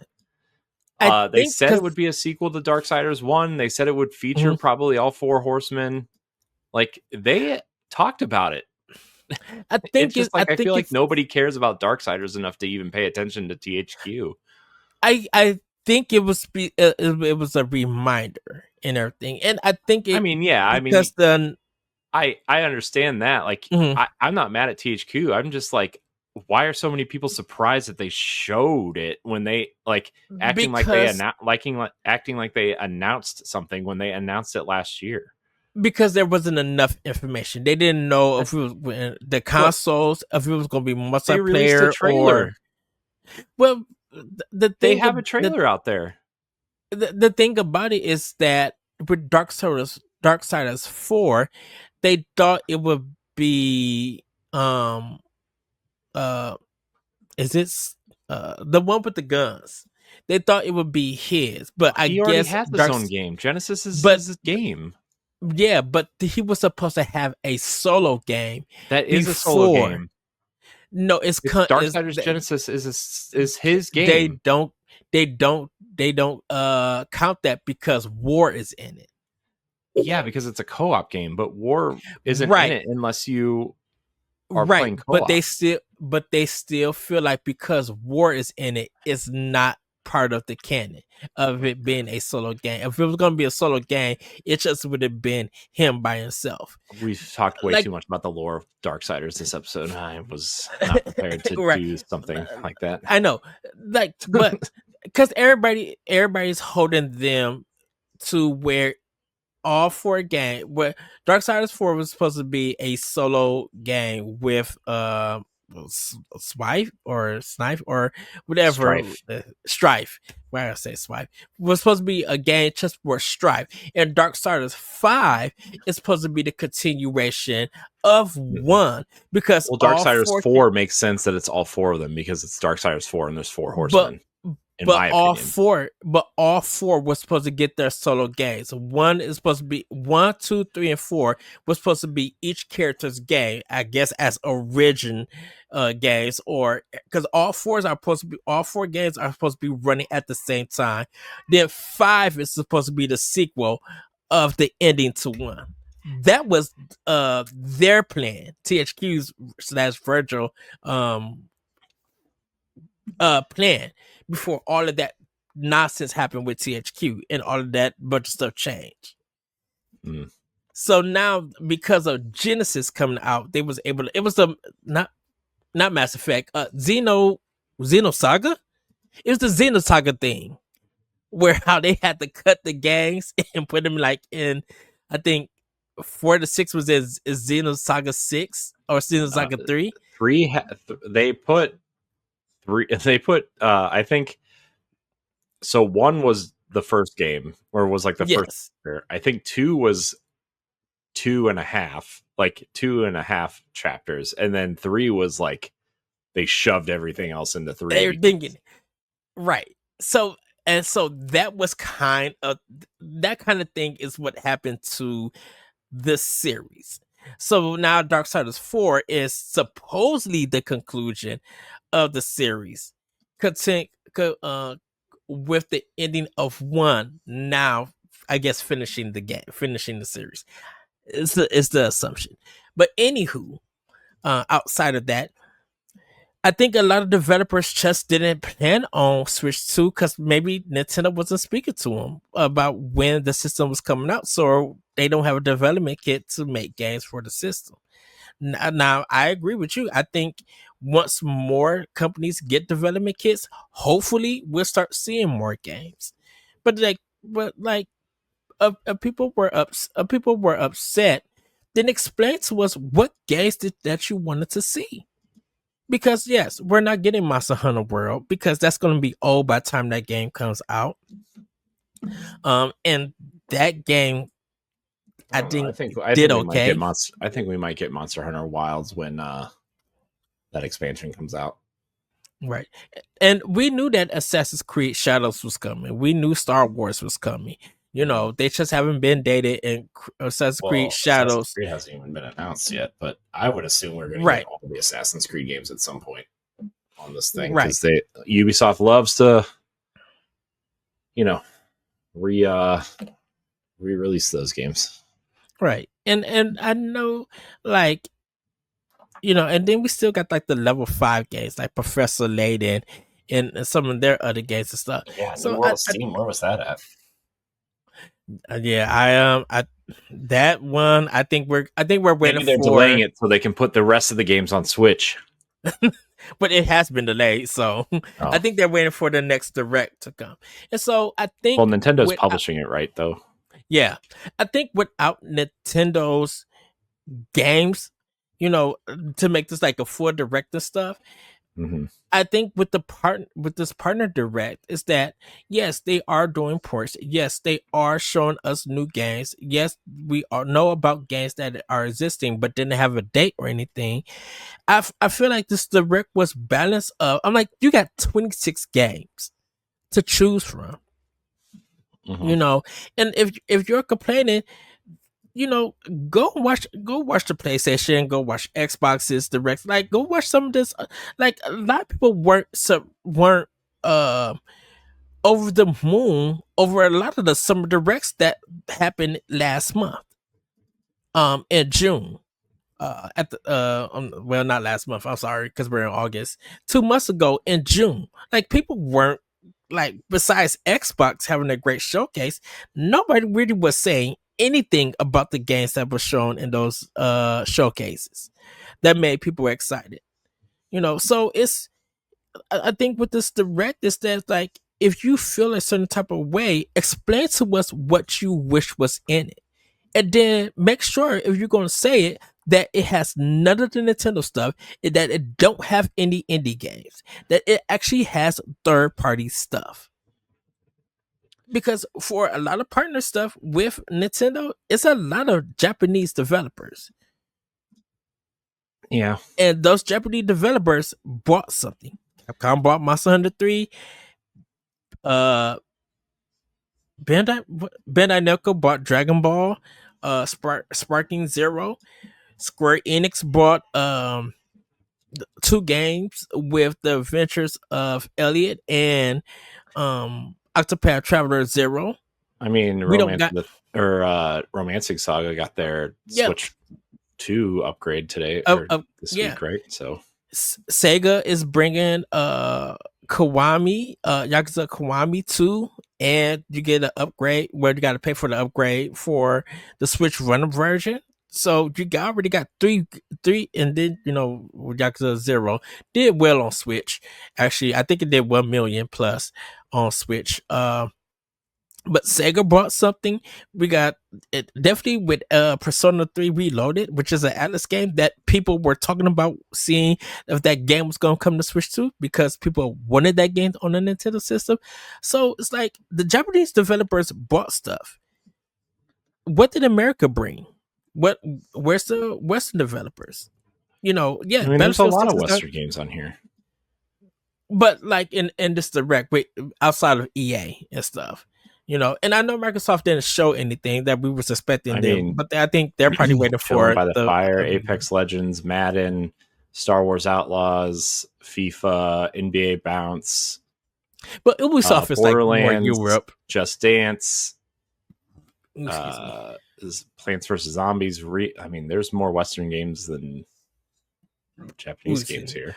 But I'm speaking. I think more Western developers and everything. That's why I said outside of EA.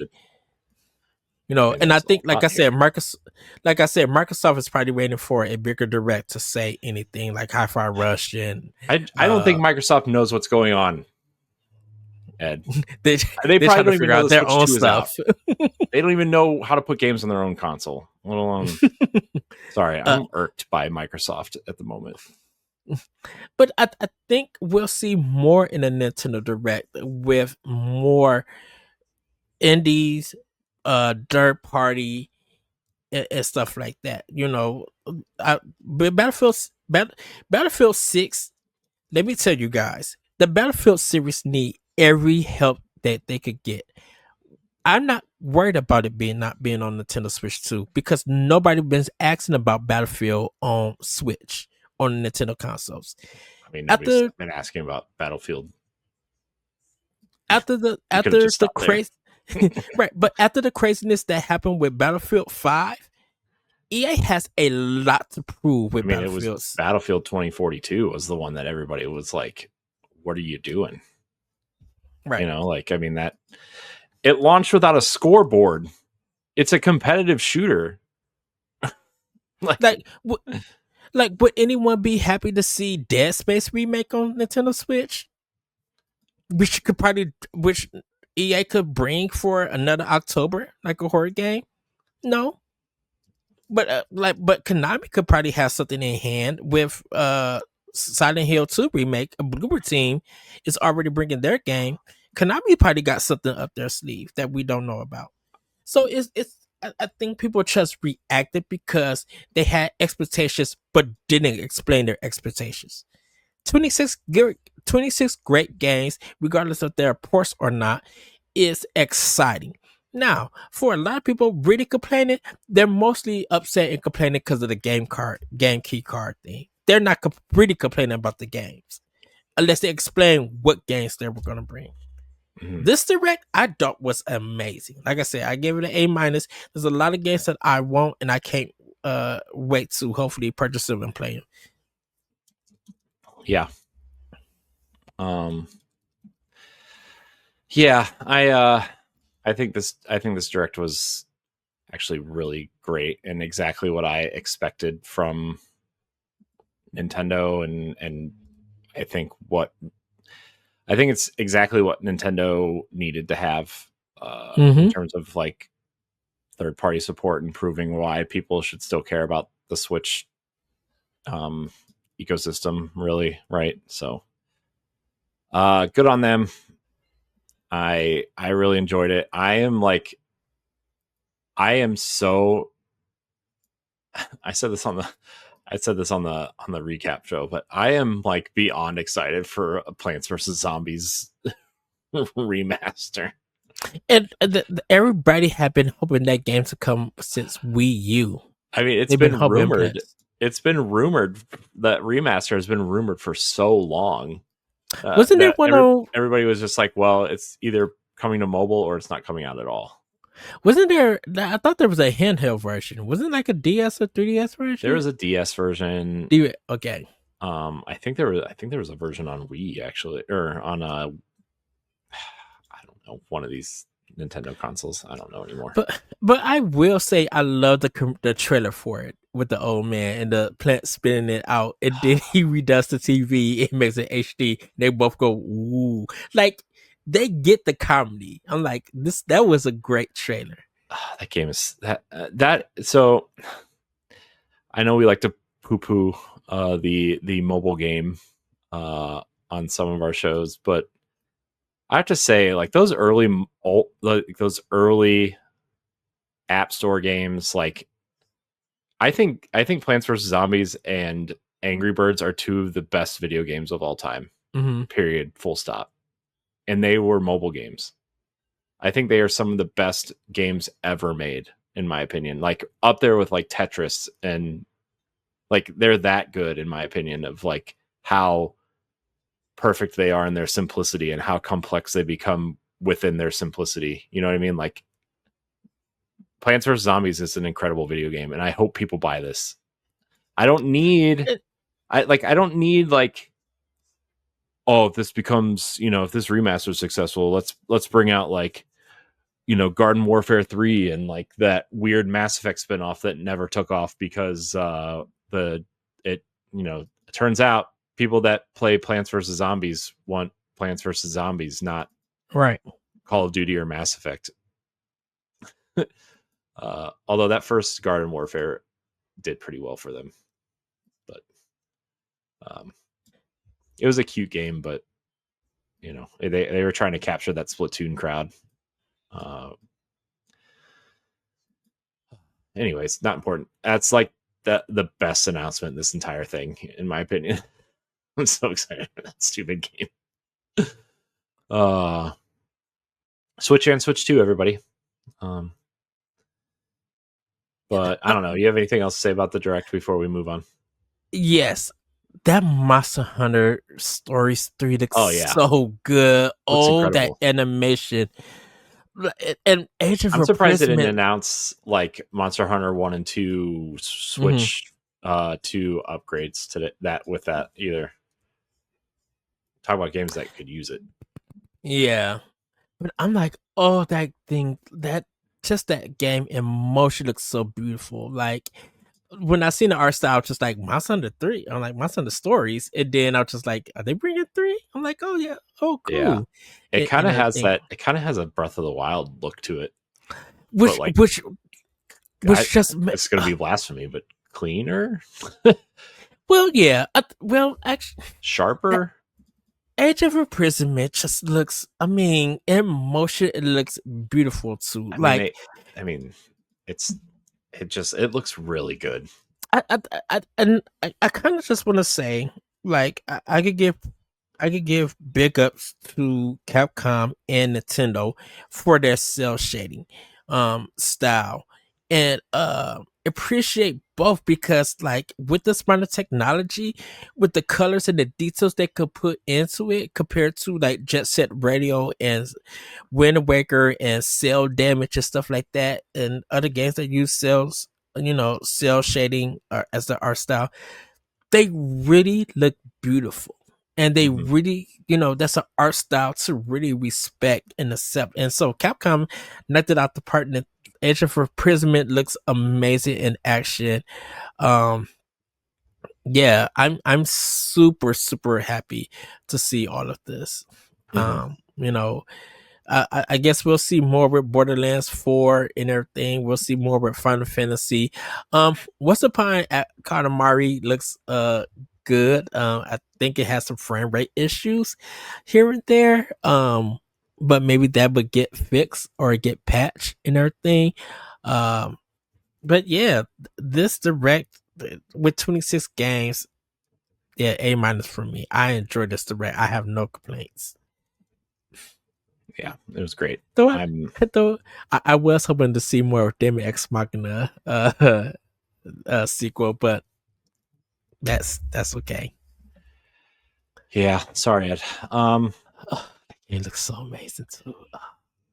The next story, Mortal Kombat Legacy Collection is getting a physical release according to Digital Eclipse and Atari. The physical version for both Switch and Switch 2, it has been confirmed that the Switch 2 version is entirely on the cartridge. They also just announced the Mortal Kombat trilogy for the collection. So, and like they already announced Mortal Kombat 1, 2, 3 Ultimate, MK3, the weird Game Boy and Game Boy Advance spinoffs or versions, and I wonder what else is going to come to this thing. But it's cool. The collector's edition or the special edition, there's a $149.99 collector's edition featuring a Goro controller holder, art book, lore book, and arcade tokens. A deluxe edition, $79.99 on everything. Switch 1 is $69.99 with a steel book and other extras. So this does stand out. I mean, it's a wave of Switch 2 third-party game keycard titles that were announced at the showcase. Glad that they are not abandoning the cartridge. So yeah, cool. I think Mortal Kombat's probably a series that needs one of these legacy collections. Quick question: with you said the Mortal Kombat trilogy, that's the individual games of 1, 2, and 3. Well, they're doing the individual games, but they're also doing that trilogy set that came out at one point. There's the one that came on N64 and PlayStation 1. Probably, yeah, probably. Because both of those versions need to be fixed because they crashed at a certain point. Well, I don't think they're here to, remake the games. I think they're here to present them as they were. Because I'm like, I mean, I'm sure they'll go in and fix the crashing, right? But like, okay, yeah, because that's what, when you said that, I'm just like, hold on 1 second. I'm like, the one on PlayStation crashed after 45 plus minutes of play, just full on. I crash. mean, they fixed the same thing with N64. Yeah, I mean, they fixed all the weird issues with the Turtles games on that collection, so I don't imagine them not doing that with this. Okay. So, all right, let's move on. Kirby's Air Riders. This is the last story. Probably not much to say here, but it's been rated for Nintendo Switch 2. Let's see. Kirby Air Riders set to launch on Switch 2 later this year with a recent age rating in Saudi Arabia, suggesting the game may be approaching. Although the game has been limited since April's announcement, Sakurai mentioned in July that the game is shaping up to be something great, coinciding with the 22nd anniversary of Kirby's Air Ride, the GameCube game. So if it hits 2025's release window, it will launch alongside other racing titles like Mario Kart World and Sonic Racing Cross Worlds. And it will add to Nintendo's first-party lineup. Don't forget Fast... what was it called? What was this fast racing version called this time around? Fast Fusion. Fast racing. Yeah. So a lot of racing games. I imagine Microsoft will also put Forza Horizon on here at some point. How you feeling about this though, Ed? Feel good. That's good that it got rated. We'll probably see more of it in the next Nintendo Direct, and we may get a release date. It's kind of quick though. I mean, they've been probably working on it for years. Mm-hmm. Even probably after his Sakurai's development YouTube thing, after that happened. I kind of feel like that this thing has been in development for a good while, and now they're just like in their, they're having to put in finishing touches and stuff like that. I think it's a game that, like I said, we'll probably see in December, because I think was it October or September? Well, I wonder if that's October, November, or it may have been December when the GameCube original Kirby's Air Ride came out. So I think it's a December game. I think we're gonna get it later. I mean, yeah, we'll get it later this year, but I think it's a December game, and get it out before Christmas. Yeah, I think they'll want to get it out before the holiday. I feel like that's a game. Like, if you don't get Mario Kart and kids want to play a racing game, this might be. Also, there's like a lot of people who really love Kirby's Air Ride. So yeah. My nephew had it My nephew had it for Christmas, so he loved it. I can't believe they let him make another Kirby Air Ride. This is Sakurai. I know. He's been making. I'm like, he's made Nitty a lot of money. Yeah, they were probably like, well, we're gonna make you make us the next Smash Brothers game. So here's the one for you, right? Kind of like Kid Icarus was the one for him after the last Smash. Oh man. Here you go. Here's a check. Go make what you want to make. Yeah. Please. Please make us more Smash Brothers. Make another game while you're at it. Your choice though. We need that Kid Icarus 3. Oh, God. All right. Ed, Kid Icarus, man. Yes. For how much love they put and care they put into that character for like the Smash Brothers and some of the other stuff, I can't believe we only have 3 games for that series. And one of them doesn't even count, right? The Game Boy one. Yeah. You're like, that doesn't count. I'm telling you, man, if they made a Breath of the Wild style Kid Icarus, like, what if we don't get a 3D Zelda? Like, we won't get a 3D Mario game for a while. What if our 3D Zelda is actually just Kid Icarus? They would get the coins. I mean, yeah, $60 or $70. They would get the coins. I mean, I wouldn't mind that, honestly. I mean, I want a 3D Zelda, obviously, right? But like, if you're gonna give me a big kind of open world adventure game like that set with Kid Icarus, like, sure. Especially with Bandai Namco probably helping them do development. Oh, heck yeah, we'll get something. Or like, what if that's what Monolith is working on? I wouldn't be able to take it. Monolith Soft is too... I'm sorry, Corey, but Monolith Soft is too good to do a Kid Icarus. Don't get me wrong.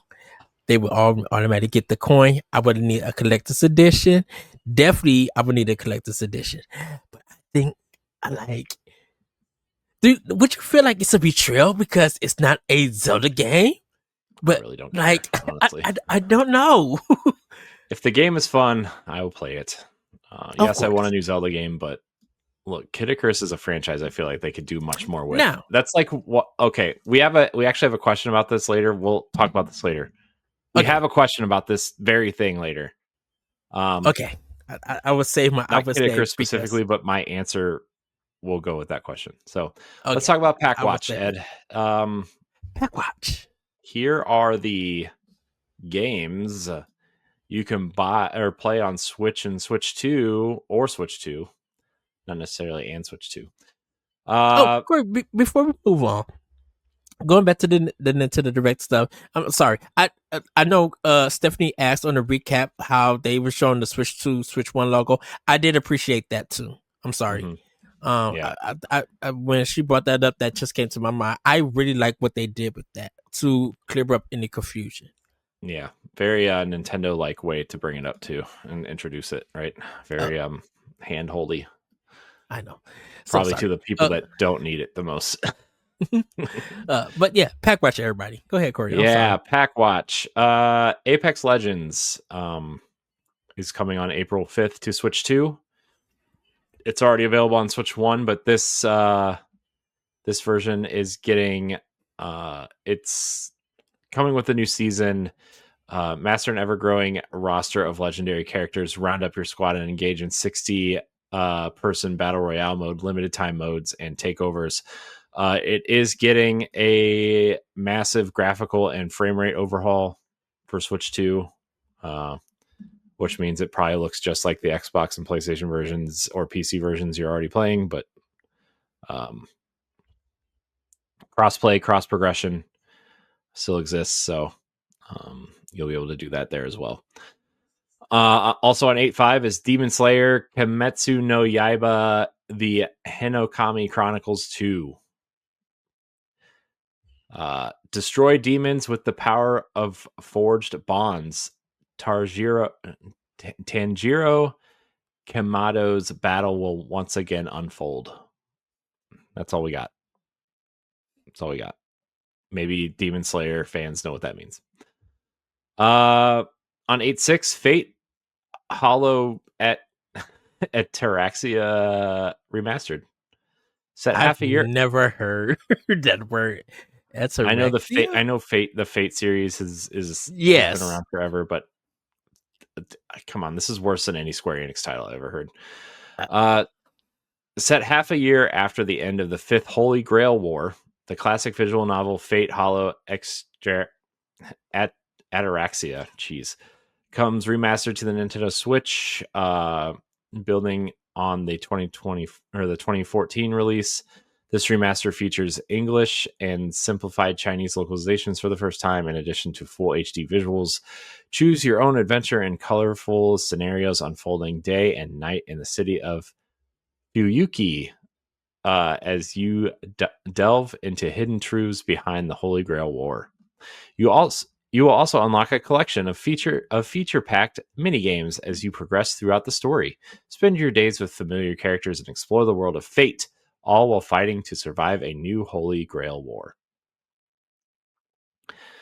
All right. On 8/7, we're getting 4 games. Fruit Bus. Fruit Bus is a cozy open world cooking adventure game where players take on the role of a food truck vendor, traveling between tropical islands to gather ingredients, craft meals, and build friendships. The game emphasizes foraging, crafting, and serving customers with delicious fruit-based treats from a customizable food truck. It features a relaxing atmosphere with no timers, no pressure to rush, allowing players to explore their own pace. Gradius Origins, the legendary pioneer of side-scrolling shoot-'em-up genre, makes a triumphant return. This collection features 18 versions across all 7 arcade titles in the series, including the first ever appearance of Gradius 3 AM show version on home consoles. A variety of helpful new features have been added to the games, including save states, a rewind feature, and invincible mode. The new training mode lets you adjust settings like restart points, loop counts, and power-up statuses to help hone your skills to perfection. There's also a gallery feature that includes music from the game, a variety of images and from each title, and much, much more. Man, these descriptions are getting really long. The House of the Dead 2 remake is also coming. House of the Dead 2 remake is a remake of the second entry in the well-known and popular rail shooting series. I've never heard of this. Wait, what? Take on the lone role of a secret agent as James or Gary, or team up in co-op mode to neutralize dangerous undead monsters standing in your way. I don't know, man. Ritual of Raven. Ritual of Raven is a story-based farming sim where players become a witch's apprentice and use magic to farm rather than doing it themselves.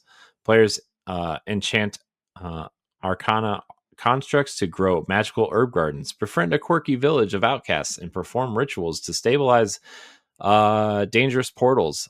The game features a unique twist on farming where using hands on plants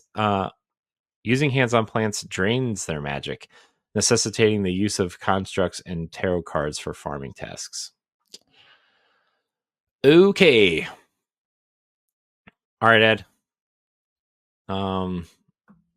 Let's get into the Nintendo Switch game updates. Yes. Switch 2 has a firmware update, Ed. Nintendo's released a new firmware update, version 20.3.0 for both Switch and Switch 2, bringing general stability improvements, behind-the-scenes security fixes, new SNES app features like mouse support and button mapping, and launching a Switch online playtest in select regions. Nintendo's celebrating Donkey Kong's new game, Donkey Kong Bonanza, with merch, mobile promotions, and special Tetris 99 Maximus Cup event from August 1st through 4th. Players can unlock DK-themed art, music, and Tetramino designs. So if you're hearing this on podcast services, this is their last day to get that.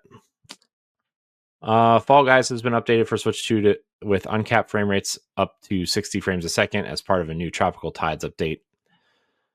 Mario Kart World's July update, version 1.2.0 is now live, adding new features like no calm and mushrooms only rules in versus races. Expanded replay and spectating options, a visual change for collectibles in free roam, and tweaks such as weaker racers and item balancing adjustments, while also fixing numerous gameplay, UI, and core-specific bugs to improve overall performance and player experience. Nintendo has also released an update for Super Mario 3D World plus Bowser's Fury, bringing the game to version 1.2.1 with a fix addressing system behavior on Switch 2. Following a previous update that added visual enhancements, improved frame rates, and HDR support, this patch maintains local compatibility with versions 1.2.0 and 1.1.0, but not with version 1.0.0. Oh, wow. So players should ensure their systems are up to date. Right. The latest in a wave of updates Nintendo has rolled out first-party titles. Okay. Date Everything has received a mega patch on Switch that bundles previous hot fixes, fixes bugs in multiple endings, and improves overall performance. Lastly, Nintendo has acknowledged a bug in Super Mario Party Jamboree, Nintendo Switch 2 Edition plus Jamboree TV that that's quite a title. That prevents records from uploading to the online rankings, temporarily pausing ranking updates until the future patch fixes this issue. Meanwhile, the recent Jamboree TV update adds new mouse, camera, and microphone-based party games. Yep, we already talked about that earlier. Yes. As for Nintendo Switch Online updates, Mario Paint has been added to the Super Nintendo NSO app, complete with mouse controls for Switch 2. I've also been told that on Switch 1, if you plug in a USB mouse, that will also work. Nice. If you plug a USB mouse into either the USB-C port on the top of a Switch Lite or bottom of the Switch Lite, or into the USB port on the dock. So yeah. New trials. The Dragon Drive Global Jam demo event is happening soon, so look out for that. The preload is already available on the eShop, so you can check that out. All right, let's head into question block. Question block. Question block. If you have any questions, topics, comments, or thoughts, feel free to send them in to the show. You can post the Nintendo Pow Block question block channel on the Discord, or leave a comment on the YouTube video. Drop in the free Patreon thread or on social media. Sam Hall writes in via YouTube comment. Now that Donkey Kong is out, what franchise do you think will be a reimagined for a new generation? I think Kid Icarus should be reimagined for a new generation. I think that they have done a lot for that character to where it, I think it's worth exploring, bringing Kid Icarus forward. People like Greek mythology, people like anime. You mix the two, that could be something. I mean, look what Hades did. That's all I'm saying. I know it's a roguelike and isometric, but if you put like that type of amalgamation into like a AAA Breath of the Wild type experience, just saying, make it vertical. Maybe do what Mario Odyssey did and put some funny little, kind of vertical jumping things in there to give a call back to the original, right?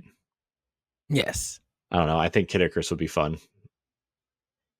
For me, Duck Hunt as a mystery adventure game. Oh my gosh, you're the worst. Famicom Detective Club Duck Hunt confirmed. Well, that mean that's an option, but actually a 3D adventure, kind of almost like Phoenix Wright or something. But you, one of the guys from Excitebike, let's just say one of the writers, he was a detective, and he just happened to own the cabin and everything, and you kind of find out that his partner is the Duck Hunt dog. And a crazy thing happened with the duck hunt dog trying to get one of the actual ducks.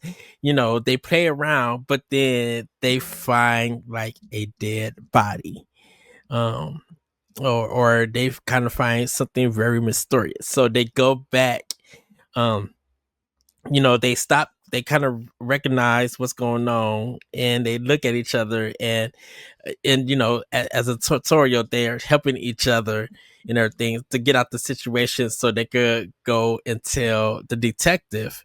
And the detective kind of hear the commotion or whatever, or see them running and stuff. It comes and follows them, and they get into a mystery. So now it's up to duck hunt the duck hunt team to get together to solve mysteries in the woods or something like that. And it's a big, like, each case has it's connected together, and then there's a final case that brings a revelation, and then you get the duck hunt detectives or something like that, where it's the duck hunt dog, and random person from Excite Bike.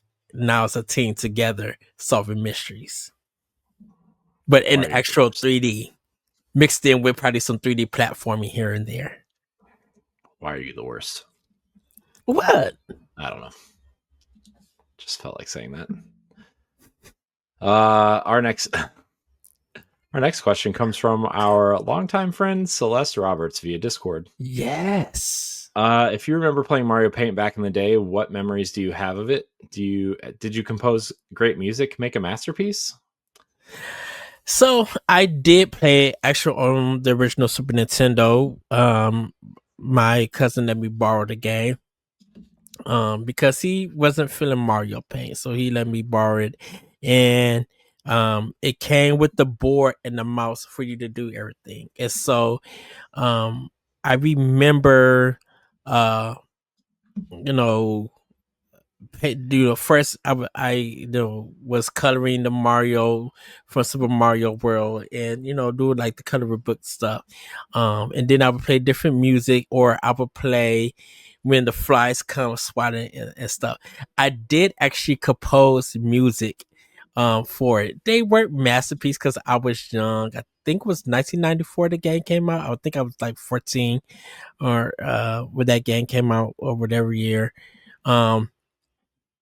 And I would just like definitely listen to the stars and meows and the moos and like the hearts and mushrooms and stuff and everything. And I would just like try to create my own like beats and songs and stuff, and harmonies and everything, because I was and still am big into music for it. So I didn't make a masterpiece. I kind of just made weird things, but it helped me learn on how to create music from a production standpiece.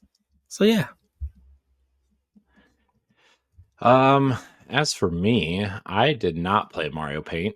I did not have a Super Nintendo. My friend, however, had it. I watched him play it a little bit. I thought it was interesting. But I have actually never played Mario Paint.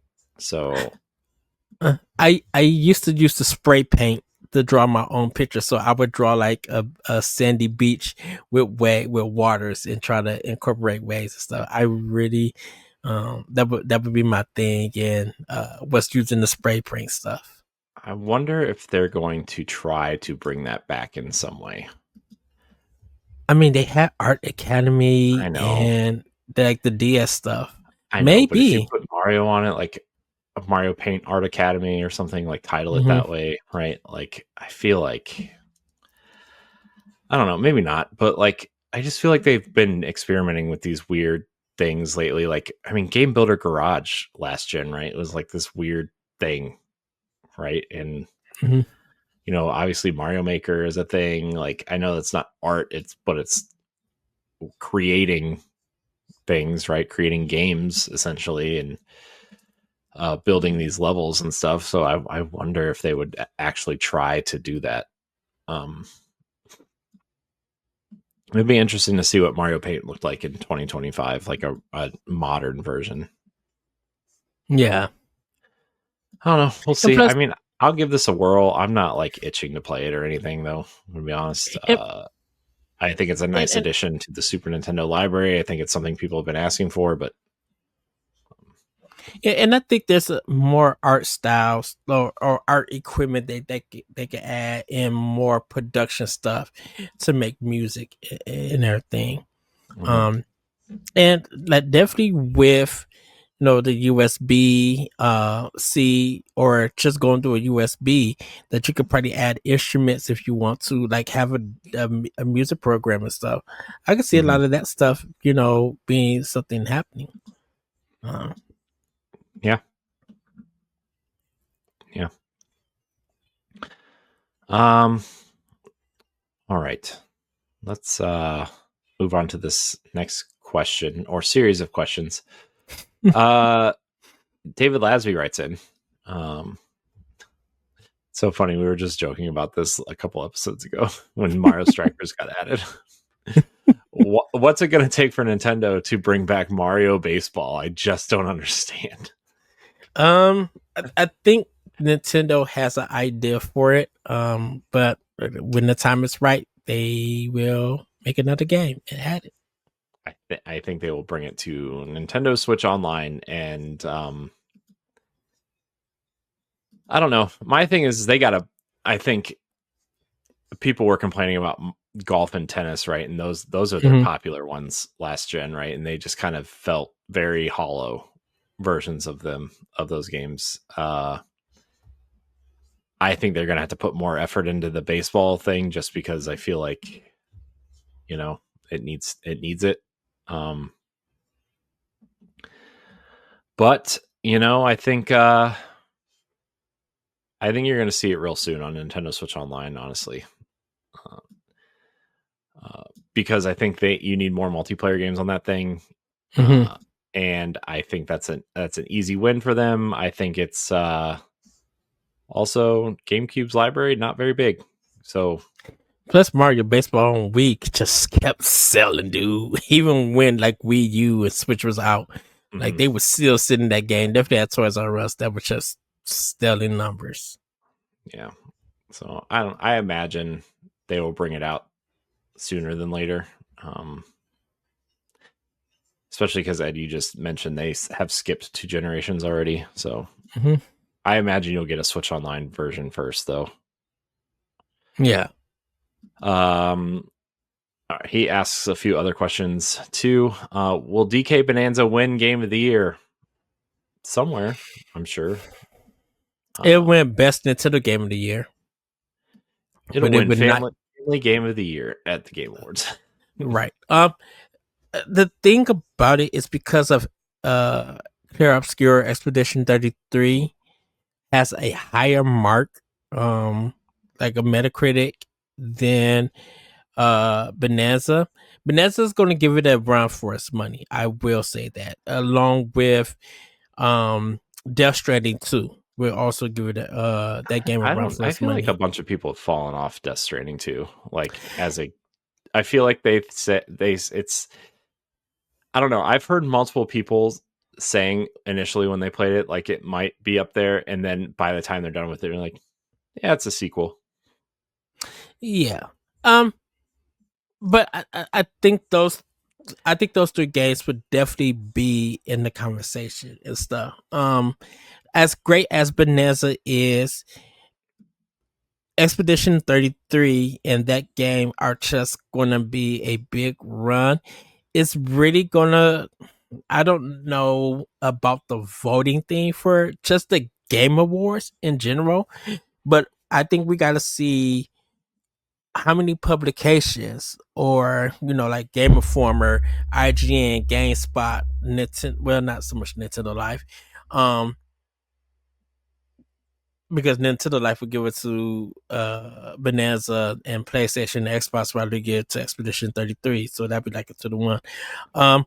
It's really going to be when we see those big publications and what podcasts, whether they're popular or not, what they would give the final game of the year to. If we once we hear a lot of stuff and see a lot of stuff, we will see who would get it. I mean, it has, like I said, it has a chance to win it, but Expedition 33 is the front runner right now to win Game of the Year. Yeah, I agree. I think Donkey Kong's up there. I don't really know if there's much, at least on paper, the rest of the year that's going to go up against those two games, really, in terms of like, yeah, this game really has a chance against these two. And, we got the Bossies, so a chance. Don't remind me. I'm going to cry again. Which I kind of feel that Expedition 33 might get Game of the Year. With our audience, absolutely. The boss key. Absolutely. So, but like I said, Bethesda is going to give it a run for its money. So it'll win Game of the Year somewhere, I'm sure. But yeah, Expedition 33, man, that's a heck of a video game. That's going to be an expansion pass that we're going to have. On what? Probably Game of the Year stuff. Oh. Just in general. He also asked, should Bonanza have been a launch title? No. Nah. It's fine right where it's at. Yeah. You got to string people along. You got to have the carrot on the stick, right? And Mario Kart, because of the sale numbers, and 68 million is no joke. That's the Nintendo with the best business idea they could, and that's with releasing Mario Kart as a launch game for Switch 2. I mean, why wouldn't you? You would take your most popular. You literally would take your most popular game. Like, look at Breath of the Wild. I mean, Breath of the Wild.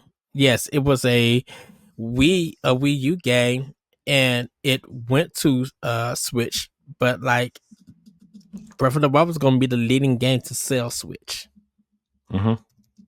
So you got to think of that from a business perspective. Yeah. Yep. So, I mean, like I said, I think it'll win somewhere. But I think it also probably, I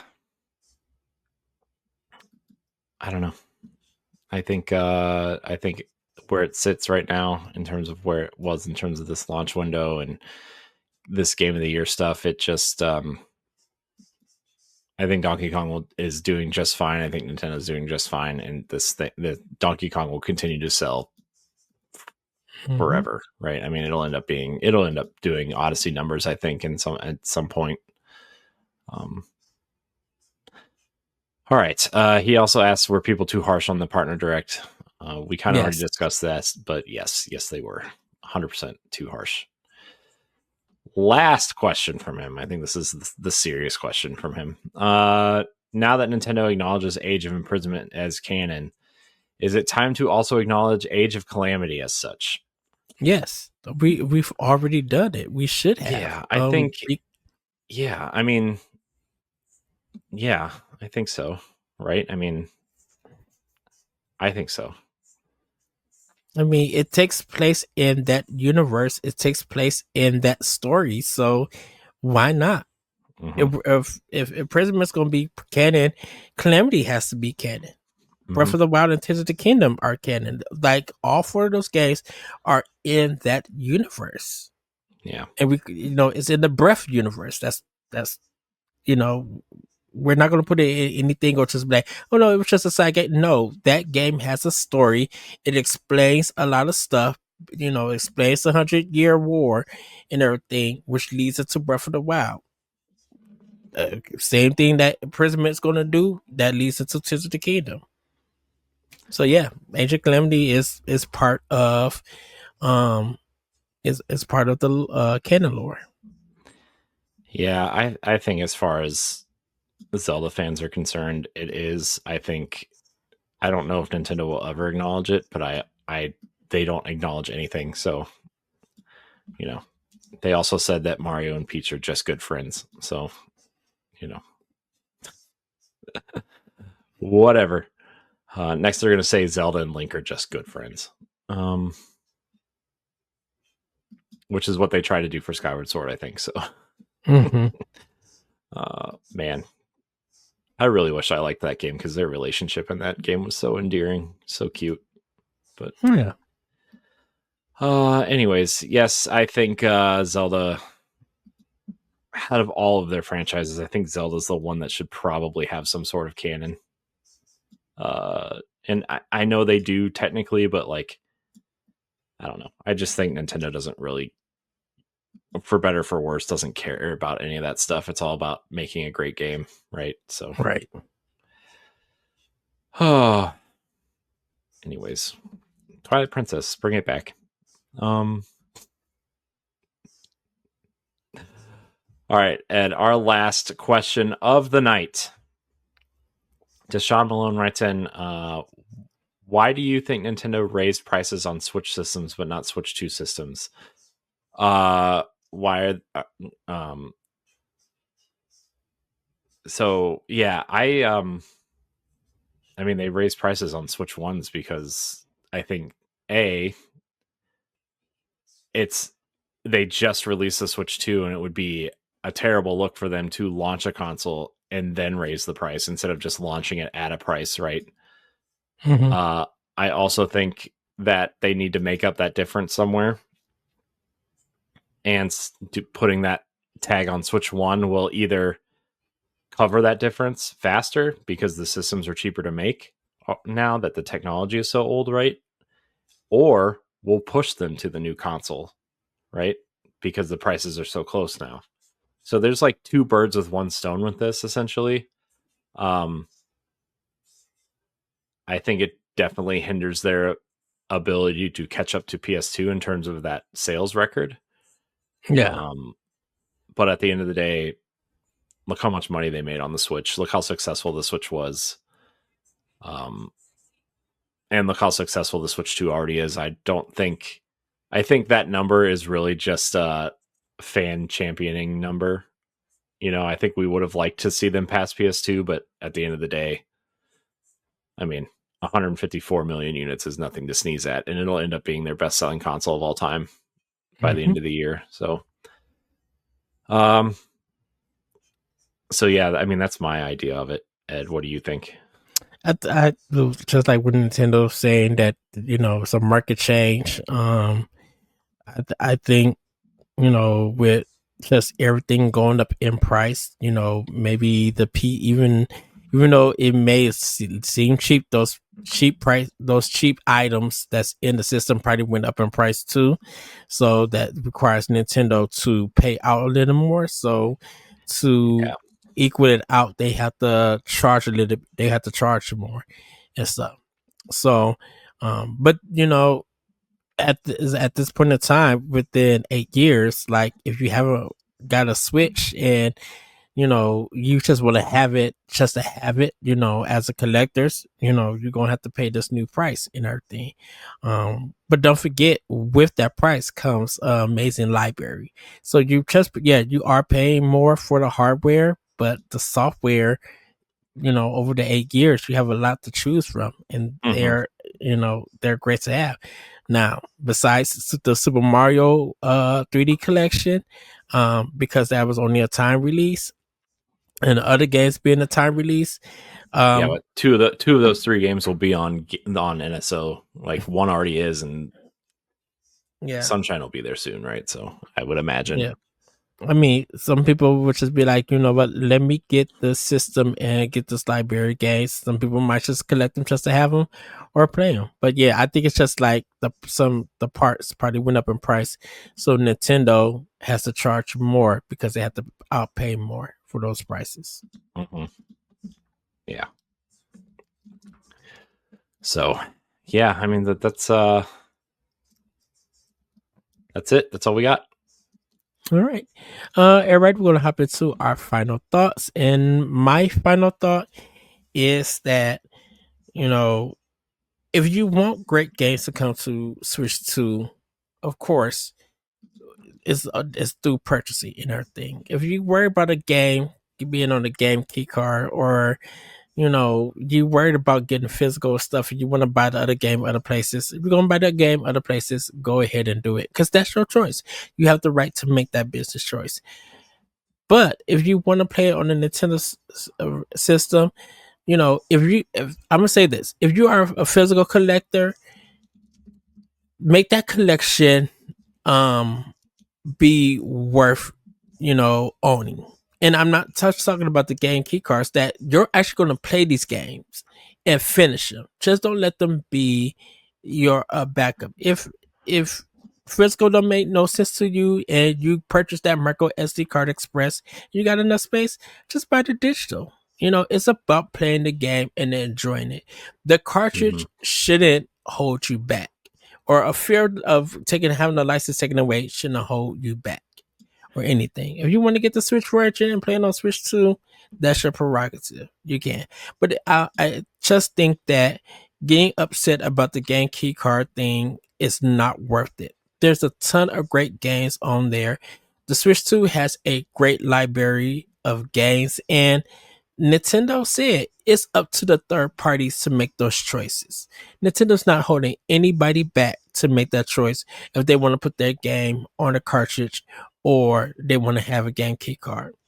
Plus, a lot of third parties, they're probably trying to fight piracy. Like, there's a lot of things that goes into this. I mean, the cartridges are also expensive, and they only offer the 64 gig ones, and they're trying to save money in this crazy economy, right? Like, that's right. I mean, the United States is one of the biggest markets for every single platform, right? And the tariff situation is causing a lot of this strange kind of technology cost increase. So I mean, it's across the board. I mean, Microsoft just did it. Sony will do it,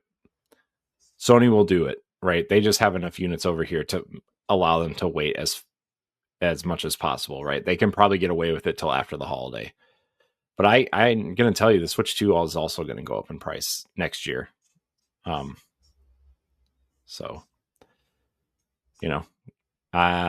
these key cards, man, they're expensive. Or not the key cards, the cartridges are expensive, and that's why we're getting the key cards. So, anyways, good times. Good times.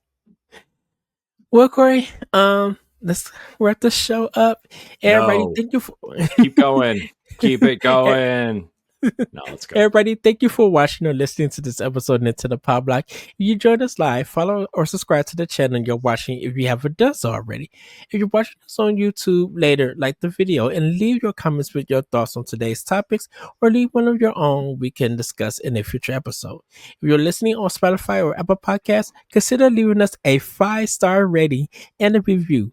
You can support Boss Rush on Patreon at patreon.com/Boss Rush Network at a tier that's right for you. You can even follow for free and gain access to our best shows on one feed.